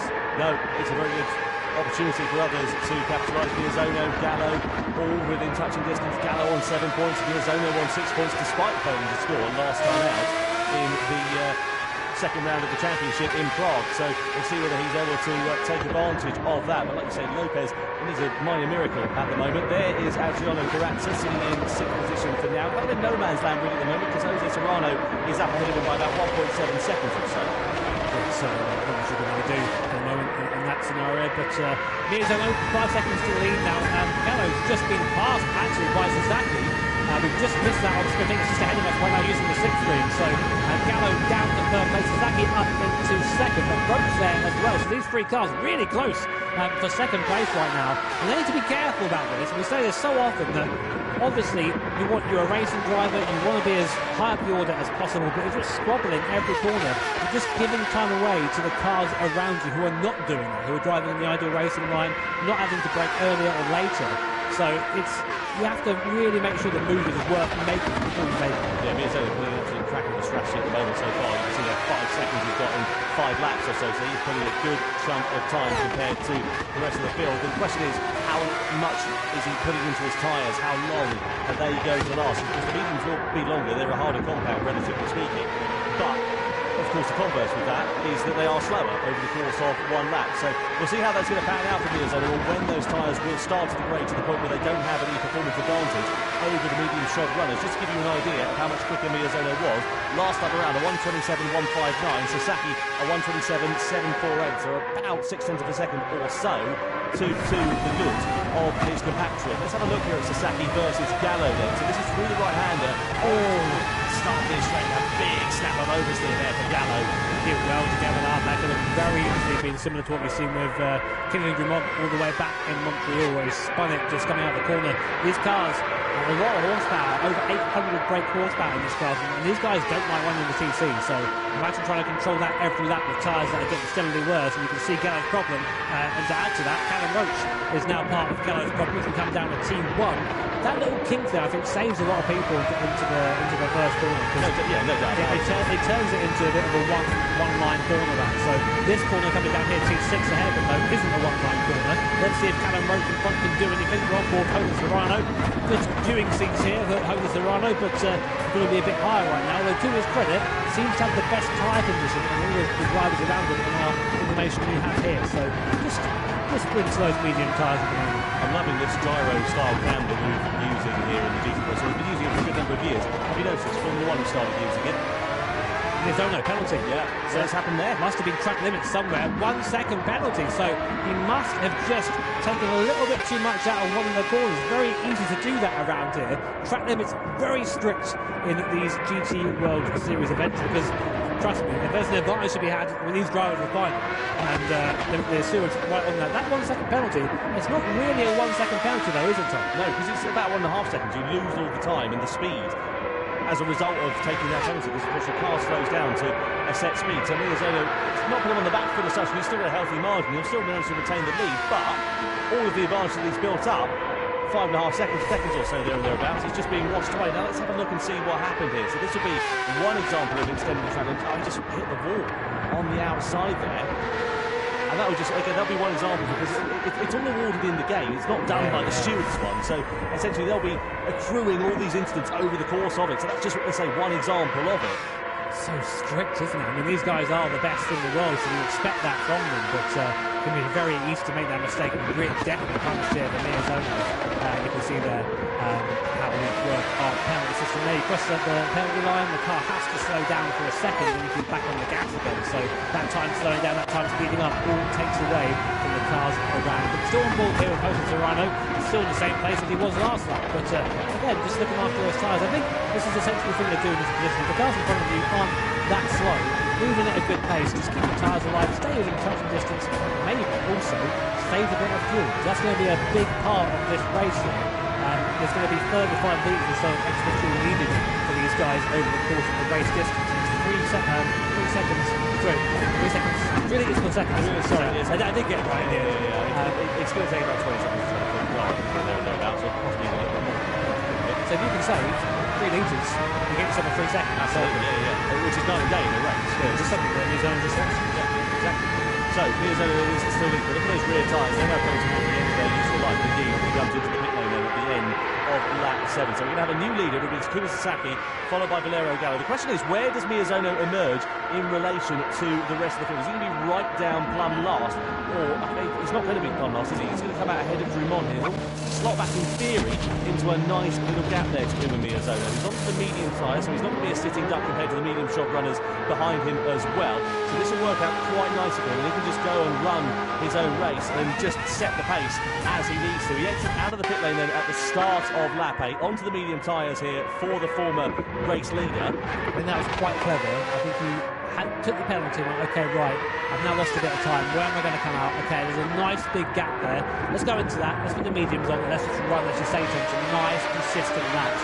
Here's what we think the tyre strategy is going to be, although we've seen people coming on lap 1 for the getting to the hard tyre, so that, throw that out the window, get rid of that.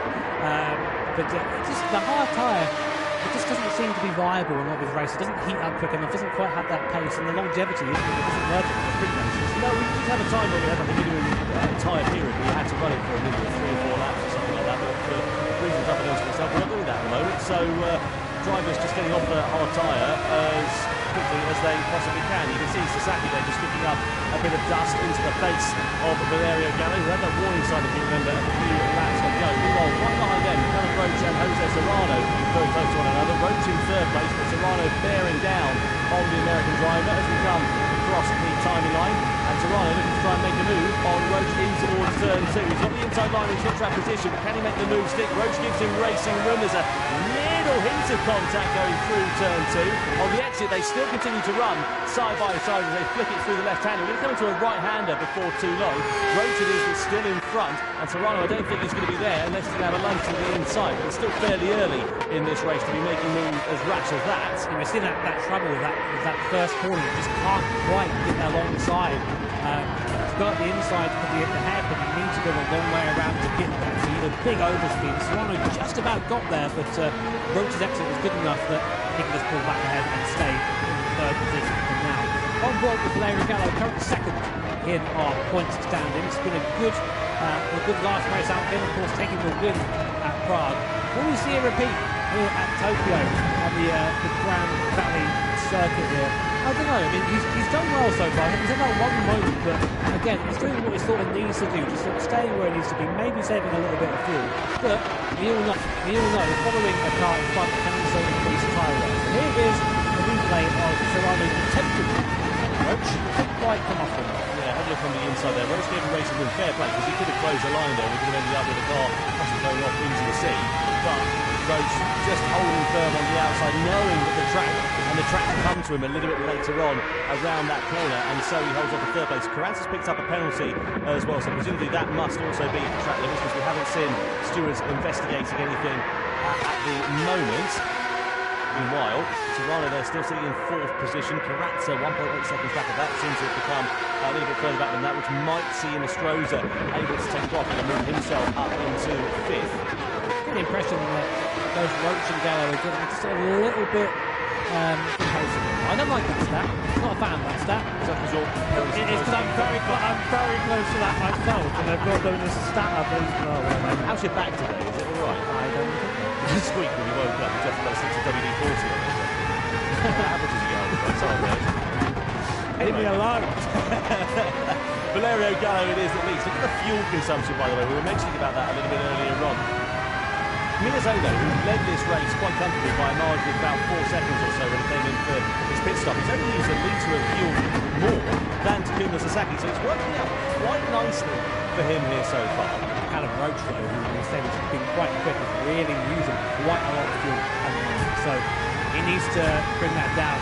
Then as I said earlier on, I reckon it's about 35 is extra you're going to need to box for to complete this race distance. Look at the mirrors, you can see just behind there. There we go, Callum Roach there, large in the mirrors. Will he go for a move? He's going to stay there for now. I think he knows he's going to save that fuel. Big lift there from Callum Roach just to make sure that he can match his guys on fuel. 13 seconds it will take for that extra 35 litres to go into the tank. Just a bit of quick work.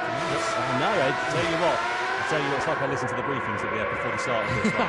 Jose Serrano now right on the back of Callum Roach once again. The top two trying to build a bit of a gap out to the likes of Roach and Serrano, just to give that bit of breathing space, really. It's important that they're able to run their own race and not get too much bother from behind. It's going to be a bit of a slow burner, this one, so once the strategies all begin to diverge and then they pick up a little bit later on, we'll see exactly how it is all going to play out. At the moment, Miyazono is doing an absolutely superlative job. What's the pace relative to the other medium shot runners? 27.6.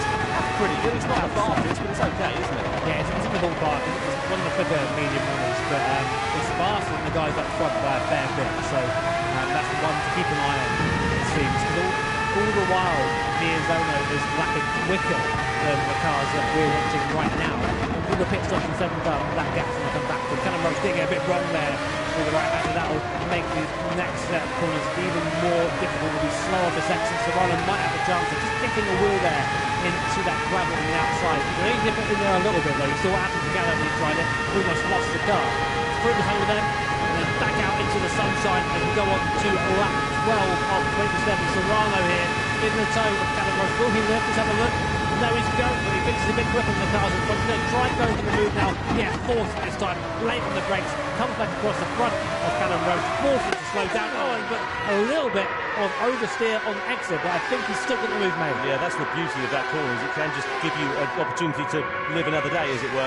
Roach is not going to take this one lying down, though. He might try and send it back from the inside into the hairpin. Nope, Serrano's got him covered off for now.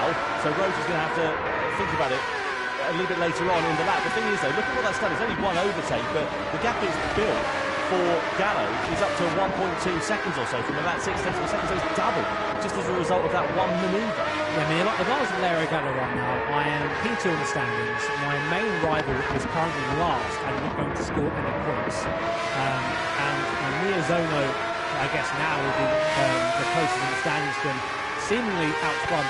Just take it easy, I think, at this point, because whatever happens, the gap going into the grand final isn't, into the world final isn't going to be big enough for it to be comfortable. So I think just take it easy for now, Valerio. Save that little bit of fuel. Think about the long race here, as I think it is doing, and no more silly mistakes.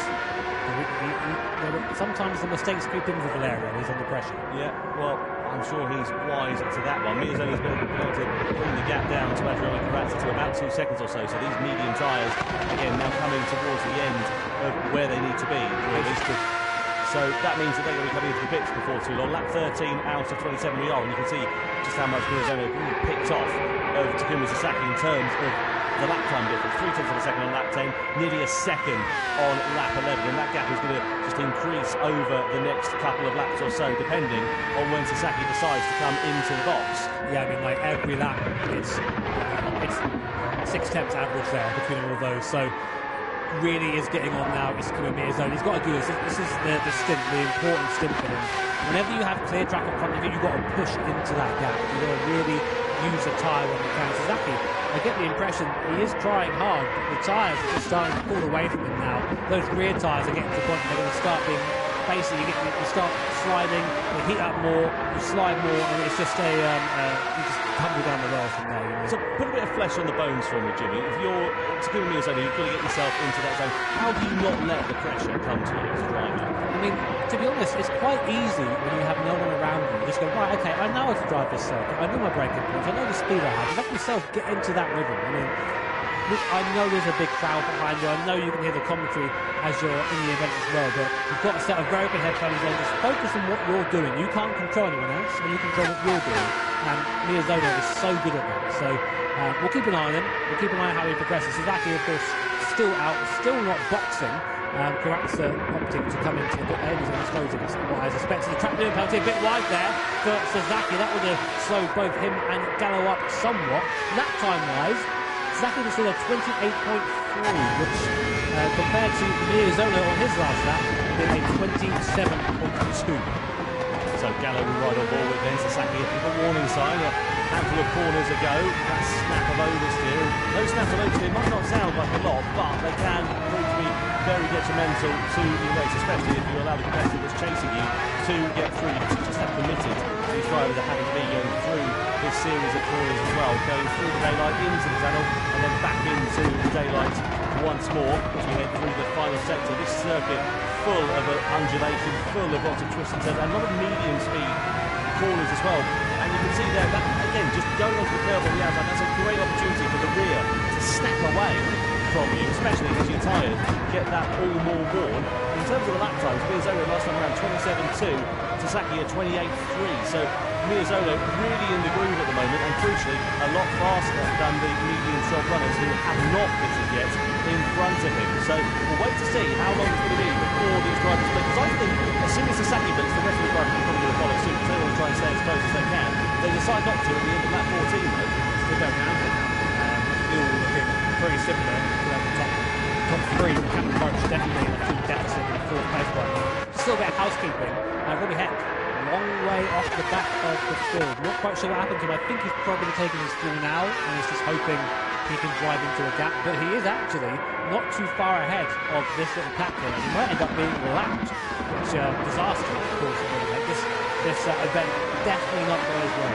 No, Robbie Heck with a fair bit of work to do. Like I say, he has taken fuel, no doubt about that. But 40 seconds off the back of the rest of the field. Something of a quiet race for him so far. So 72 seconds, 72 litres of fuel he's got on board. So he definitely has taken that fuel on board compared to the rest of the field. But this is interesting as well because it kind of forces the hand actually of the top five, because they will need to take fuel, I'm sure, the next time around, unless they're going to do the hard tyres and just do that one lap in the middle of the race.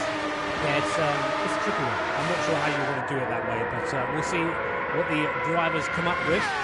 We are now past midway in this race. Watching Hugo Serrano, of course, Nations Cup champion as part of Team Spain in 2023. This year hasn't quite had that same fire. He's been fast, but he's not quite been someone who's been in contention for the win, I think it's fair to say this year. It's really easy, isn't it, for things like this to snowball when you start off on the wrong foot and suddenly it just gets worse and worse. And for the drivers as well, I'm not just talking about the events. Now we do see the pit stop coming in. So the top two go in, but Serrano thinks he's got enough life left in his tyres to go for one more lap. So he's going to try the overcut, the rest of the field trying the undercut. Seemingly Sasaki, Gallo, Roach and Inestrosa all in the box. Just finishing my earlier thought, it's easy to fix the snowball. And if you start off on the wrong foot, your sprint race doesn't work out well, you really get people on the back foot for the grand final. Look at Tokyo Lopez as a prime example of that. He's made no inroads, no impression so far in this race. Now a divergence in tyres here as well. So Sasaki has gone to the hard tyres, but he's taking no fuel on board. Likewise Inestrosa as well. But you can see the soft shop runners are putting fuel on board and they're putting the soft tyres on, so they are going to have to put the hard tyres on on what presumably will be the final lap of the race. I think the idea maybe is just to try and run that hard in the best possible situation, so low fuel and not much distance, but we'll see. The refueling rate, the one I couldn't quite say properly earlier, it's 3 litres a second, so every 3 litres of the car you're stationary for 1 second, and it means that you have to really think about your fuel saving strategy around here, be it just lifting and coasting a little bit, maybe not revving as much down the straight, or even turning the fuel mix down in car, all things you can do as a driver to control that rate of fuel. Quite a race so far for Kylian Drumont. Was expecting a little bit more from the Frenchman, actually. I think he'd have been expecting a bit more of his season up to now as well. I think he'd get one to score in Montreal. Got a handful of points on the board in Prague, but we know that he's got the pace to be a world champion. We know he's got the talent to do it as well, but this season proving to be an uphill struggle for the young Frenchman as Serrano comes into the box at the end of lap 16. Yeah, I think Drumont, I mean, he's very much everything or nothing. You'll get a win or you'll get a DNF from Kylian Drumont, which, to be fair, you know, following the race back. Win it or bin it. It works okay, but there's a reason why he only won the WRC once, isn't there? So there you go. But Serrano had the pits on that hard compound tyre, not opting for fuel, so he's going to the right. He's going to go out, use his hard tyre with as less fuel as possible and just try and get it down quickly and then come into that stop. What's the advantage Miazono's got here now as well? He now leads the race after having pitted and done the divergence and strategy, but he's got 9, nearly 10 seconds of an advantage over Kylian Drumont. Don't forget to vote for your Michelin driver of the day after the race. During the extra lap press conference is when we will be announcing that. Kai de Bruyne here on Serrano, going for a move on the inside. That's a lunge from the Dutchman. Gets it done quite nicely and moves up into 4th position. And again, to the benefit of the car, he was +8 so far in this race, and he has used he's used the harder medium, so he's simply soft tyres to cover this kind of road. So this could be a good run for him. I mean, we know Miazono and Drumont both have to go on to Miazono has to go on to the hard tyre at some point. So maybe it isn't quite over yet. Well, this is the thing, isn't it? These divergence and strategies. We saw it in the Manufacturers' Cup a couple of hours ago, where drivers will go onto the soft tyre at the end of the race. That means they're inherently that much quicker. So this could prove to be a very exciting strategy here for Kai de Bruyne. 9.5 laps to go. We'll keep an eye on what is going to happen here for the Dutchman. Because as Jimmy said, he's made a brilliant ascension through the field. A nice quiet race for him. And a podium finish would not be an unwelcome sight at all, especially given where he was in that sprint race. About half an hour or so ago now, because he deserves a podium for Spider-Man. We know he's got good pace. We've seen it over the course of the last couple of years or so. Comes into the pit lane then with 8 litres of fuel left on board. Drumont also into the box as well. The Frenchman here could be on for a strong result, quite possibly too. And Coppy Lopez likewise coming in as well. It's all gone wrong for the Spaniard. It's not proven to be a particularly fortuitous race. So Drumont and de Bruyne in. They'll be taking fuel on board at this stage as well. Crucially, Drumont having to take about 3 fewer litres compared to de Bruyne there as well. So his pit stop will be shorter by a handful of seconds. That's a long time for those softs to last. That's 9 laps. And we've seen the furthest they've taken so far was probably had 8 laps, and they were pretty knackered at the end of that. So I don't know. I mean, it's going to be it's having to go. Why not? You've got to have a go. And there you go. There's the advantage of sorting your fuel out. So Serrano out ahead of Kai de Bruyne. Kylian Drumont up the road from both of them. Yeah, de Bruyne losing 2 places there as a result of that longer fuel stop, essentially. So Drumont's now into 8th position, and he's got a good, comfortable cushion, actually, of about 25 seconds or so compared to Callum Roach in front of him. So he can just drive his own race at the moment. Roach and all the field in front of him owe another pit stop in this race. So let's see what happens here for Kylian Drumont. Has he pulled a bit of a blinder to get himself into podium contention in the latter stages of this race? At the moment, it's still Miazono that leads by some 12 seconds. I think the victory for the likes of Drumont and Serrano, etc., are going to be that step too far. But as Sasaki comes into the pit lane with 8 litres of fuel and Barbara with 2 litres of fuel, they make their final stops, seemingly, in this race. Where does Sasaki go? Does he decide to go for the soft tyre? Well, he has to, yeah, because everyone else around him is doing the soft tyre, and he will be 1 lap fresher compared to those who fitted last time around as well. I was going to say, what happened to Valerio Gallo there? He took fuel earlier in the race, so he's got fuel to the end now, whereas Carrazza and Miazono both need to pit for pretty much a full tank. So let's see when Gallo actually comes out. So Gallo's going to be quite competitive. with his drivers around him. Once Miyazono boxes Sasaki, coming onto that soft compound tyre and now leaving the pit lane. Does he come out ahead of this little train behind him? This would be absolutely... he needs that. No, he doesn't. Behind Serrano, and not just about coming out ahead of Kai de Bruyne, but Sasaki back into the pack now. So we're seeing what the lack of fuel saving has done. Even though Sasaki led most of the start of this race here after Miyazono boxed, that was it. He didn't quite save the fuel in the right way, and now he's back in the pack again. It's proven to be a bit costly for some drivers here, this fuel strategy. So Drummond there in fifth position, Serrano and Sasaki not too far adrift. Now Miyazono into the pits. Oh, look at that for a fuel strategy. 1 litre left. You can't cut it any finer than that. If there's a man who knows how to eke the maximum out of this car, it is Takuma Miyazono. And don't think that he was slow last time around as well. He was a 27.6 across the line, so it's not like he's been doing massive fuel saving. He's just timed it really well. Yeah, I mean, it's that hard compound of time now. Now here's the agonising part of the drive. You just have to wait for this fuel to go in. Now, Gallo has got up into the lead, into second place. Corazza in the lead right now. Corazza's got to come in at some point. He hasn't got enough fuel to the end to take him out of the equation. Yeah, and Gallo's also got to serve the pit stop because he owes the hard compound time, doesn't he? But what's the gap, I think, to Miyazono? That is the big question. Well, Miyazono's surely going to come in because he's not going to finish the rest of this race 7 laps on the hard tyre. That would be very detrimental in comparison to everybody else. The longest stint we've seen on the hard tyre to date is 3 laps, and it's about 1.7 seconds a lap slower. So I'm sure that Miyazono's going to do one and done. Sure, yeah, because like that's going to give the race away. Doing that. Well, unless he wants to have more pace at the end. But a hard tyre for 7 laps, that's a risky strategy. But he had to come in because he needed fuel. He had no choice, did he?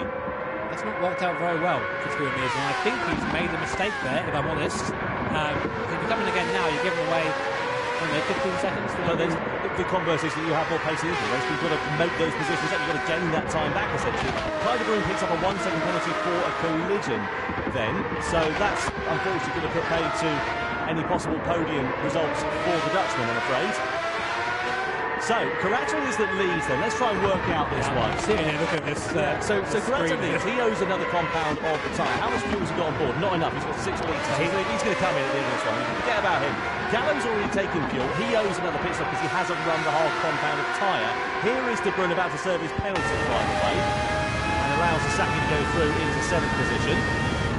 And then further down the order, you've got Callum Roach, again, owes another pit stop, owes the hard compound of tyre, has got fuel on board. Miyazono on the hard tyre. To the end of this one, over the course of 7 laps, he's going to be right up against it if that is indeed his strategy. If he's going to go to the end of this race on the hard compound of tyre, he's going to be hemorrhaging time. But of course, he's got that in his back pocket for now. It just depends on what happens with everybody else once they have all sorted their strategies out. I was going to say, I feel like this race is sort of coming to Valerio Gallo at the moment, from what I can see on him and Callum Roach looking very fast. I just don't think that being on that hard time, and we'll check out Miyazono's lap times, but I just don't think he's going to be able to compete with those on the soft around him. I mean, we are going to see Gallo and Roach and the like come in for that hard time. They have to use that at some point.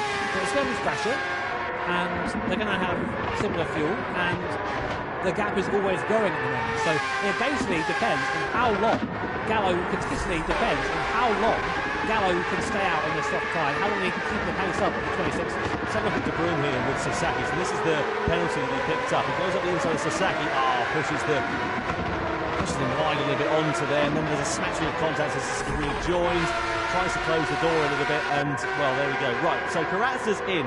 No fuel left on board. 0 litres. That, well, yeah, that is as close as you like, and then there's running on fumes. I reckon that we'll probably have to coast the last couple of metres for that one. Serrano's picked up another penalty here at the second as well, due to track limits. I'm keeping an eye on the lap time to Takuma Miyazono. This is really important now. Gallo still has a good bit of tyre life left. I think he can take these tyres maybe a couple more laps. We've seen 8 laps out of some of the cars so far. We might even see 9 if that tyre can go that far. So what Gallo needs to do here is he needs to drive as fast as he possibly can, but the problem is that he owes that hard compound time. He needs to build up that gap so that when he takes that final pit stop, he's got that cushion in his pocket if Miyazono's going to stay out on the hard compound time. There's a lot of ebbing and flowing to go in this race, and you can see the difference in tyre compounds here and how important that is. Look at that. Drummond last time around, he's on the soft tyre, Miyazono's on the hard. 2.1 seconds. That's a fortnight around here. And that's something else as well. Dumont catches Miyazono, and there's no defending against that sort of lap time differential. You're going to just drive by the guy at that point. I really think this has all come undone for Miyazono. I think what happened, he just misjudged the fuel and got to the point where he had to change tyres coming in, and he didn't get to use all the medium stint tyre. I mean, for example, people ran that medium tyre 15 to 17 laps. He only did 12 before he booked, so he lost out in 5-6 laps of that medium speed. Well, if he's bothered about it, he's not letting his facial expressions show. No, he's not. When does he ever, to be fair? So lap 22 out of 27 we're on then. It's Gallo that leads, Roach in second. Roach again still owes that hard compounded tyre, but has the same fuel as Valerio goes. So that is a de facto position there for Callum Roach as it stands for now, because he's in exactly the same position, exactly the same strategy. Of course, he's got 5.5 seconds, 5.9 seconds now as a matter of fact, to Valerio Gallo. So once it all pays out, I reckon that Roach will probably drop down to third, maybe fourth position here. But Dumont is closing. Dumont's going to be the one to look out for. Dumont is really fast right now, but we do know that soft compound has got to go all the way to the end. So it's going to be again struggling to pin in Dumont, but he's got the pace. Watch out for the Frenchman. I think maybe he's becoming a contender here. Really good middle stint. It's put him in the position he's in now, but he does have the caveat that he's got Takuma Miyazono ahead now. He does not have to stop again. He's not going to just let you by. He's going to defend that position for his life. And same to Dumont, these guys don't have to stop. Roach and Gallo do need to stop, and both go to that line. Look at that lap differential there. 2 seconds, 1.7 seconds. This will be the end of this lap. Yeah, sure, there's nothing that Miyazono is going to be able to do here. Dumont's just going to go driving on by. So I said about the fuel strategy, and Miyazono eking it out as long as he possibly could, and that could prove to be to his undoing here, because Miyazono significantly slower than Dumont. He's got the carrot very well and truly dangled in front of him for a potential race victory, or at least the podium here this afternoon. And don't forget, of course, points all the way down to 6th place and the World Finals to come at the start of December. So every position is going to be absolutely critical. Through the chicane we go, on towards the start-finish straight, and this is going to be like taking candy from a baby for Dumont versus Miyazono, because there's going to be nothing that the Japanese driver is going to be able to do. So through the tunnel and bursting into the daylight, Dumont in the slipstream then here. I don't think he's going to make it into turn 2. He's certainly closing. Kingslow left, and Miyazono's going to park the car on the middle, and unless Dumont can send down the inside, which he can't, Miyazono parks on the outside, but it's the exit of this corner where Dumont will have greater traction underneath him, and he may be able to set something up into the next right-handed hairpin. He's in the slipstream here of Miyazono, and he's surely going to be launching a move for the inside for third position. Down into the right, and there we go, and Dumont gets the better of Takuma Miyazono and moves up into third place. How critical is that going to be for the Frenchman? Yeah, I think that was something that Miyazono was a bit clever there to let that happen. I think he knows that he can't defend right now. When you're on that hard compound tyre, it's not a reflection of the driver's skill. You just don't have the grip, which means you can't get out of the corners as well, you can't brake as well, you can't use the high-speed grip as well. So you just find yourself managing, which is why the drivers all try and get off the hard tyre as soon as possible. And why we were so surprised to see him try and take it so long. He's got to take it to the end still from here. So what we're watching now is when will Gallo, when will Roach a bit, I assume fairly soon, just because those tyres, the soft tyres, Roach into the pit lane. Okay, this will be a good indicator of where Dumont is in relation to Gallo, who's opted for another lap. But Gallo's tyres are more worn than Roach's. And the times are, well, they're not there, 28.3. Dumont is really becoming a contender now. Yeah, Dumont could be in for the victory then here this afternoon in the grand final in Tokyo. Well, he said if in doubt, flat out, win it or bin it style, and it's not been a particularly fortuitous season so far for the young Frenchman, but it is coming to him absolutely handsomely here. Finished on the podium at last time out in Prague with 5 points on the board. He could be set to take the maximum of 6 here today as well, and Miyazono's race still continues to unravel because Serrano is now right on the back of him as well. Roach comes out in P7, so I think the pit stop slightly longer than we anticipated there for Callum Roach, which by my math means that I don't think Gallo's got the gap he needs. I mean, it's 25 seconds, that's going to be tight though, isn't it? It depends on how much fuel he's got on board. It's about the same, isn't it? He's not going to take any fuel, so that's fine. Okay, right, so Callow then, this is going to come down to the pit stops then here for the victory of this race. There is Kadeem Dumont just up the road in the blue X2019, but Serrano is again peeling the pressure onto the back of Takuma Miyazono, who's in no man's land. He's got no answer to this one, and his race has come well and truly unravelled owing to a fuel miscalculation seemingly for him. Gallo into the pits then. 12 litres of fuel left, 2 laps of the race left. He'll make it to the end of that one, but he's going to be on the slowest, harder compound of tyre towards the end of this one, whereas Dumont is going to be on the soft compound of tyre, quicker over the course of this race. And Serrano still continues to pile the pressure onto the back of Takuma Miyazono for that final podium place here. So where is Kylian Dumont going down the straight now, coming over the start-finish line? Gallo there waiting in the pit lane. It must be like an eternity, and up into the lead goes Kylian Dumont. Down there, oh, he's down to 4th place there, so hasn't done enough there to maintain the position. Miyazono battling with Jose Serrano, but can't quite keep the pace. Serrano up a second. Dumont from seemingly nowhere, 9 positions he's gained this race, and is now leading with just under 2 laps to go. He's done exactly what Jorge Lopez wanted to do in Prague, coming from pretty much the back of the field up into the lead of the race, and this has been a quite brilliant strategy with just 2 laps remaining, and he's now got the quickest compound of tyres, fresh tyres, underneath him, and it could be bad to worse here for Takuma Miyazono, because Gallo, Sasaki, Attal are all very close behind, so the podium is very much under threat here for the Japanese driver who drove a brilliant first stint of this race, but it is coming unravelled to the extreme, and you can see Sasaki piling the pressure onto the back of Gallo. Soft tyres for Sasaki, hard tyres here for Valerio Gallo, and is there anything the Italian is going to be able to do to hold off the charge of the Japanese driver? Over the viaduct we go, into the tunnel. Sasaki's going to have more grip going into the right-hander, but there's no track position there, but Gallo's a little bit wide, there's a bit of contact, the door is open there for Sasaki, but we flick it left, and Gallo can just live to fight another day as we come onto the start-finish straight. Wide there for Gallo. Sasaki sniffs the opportunity and is ready to try and take advantage of it. He's trying every which way he can, but Gallo's defending the line through there.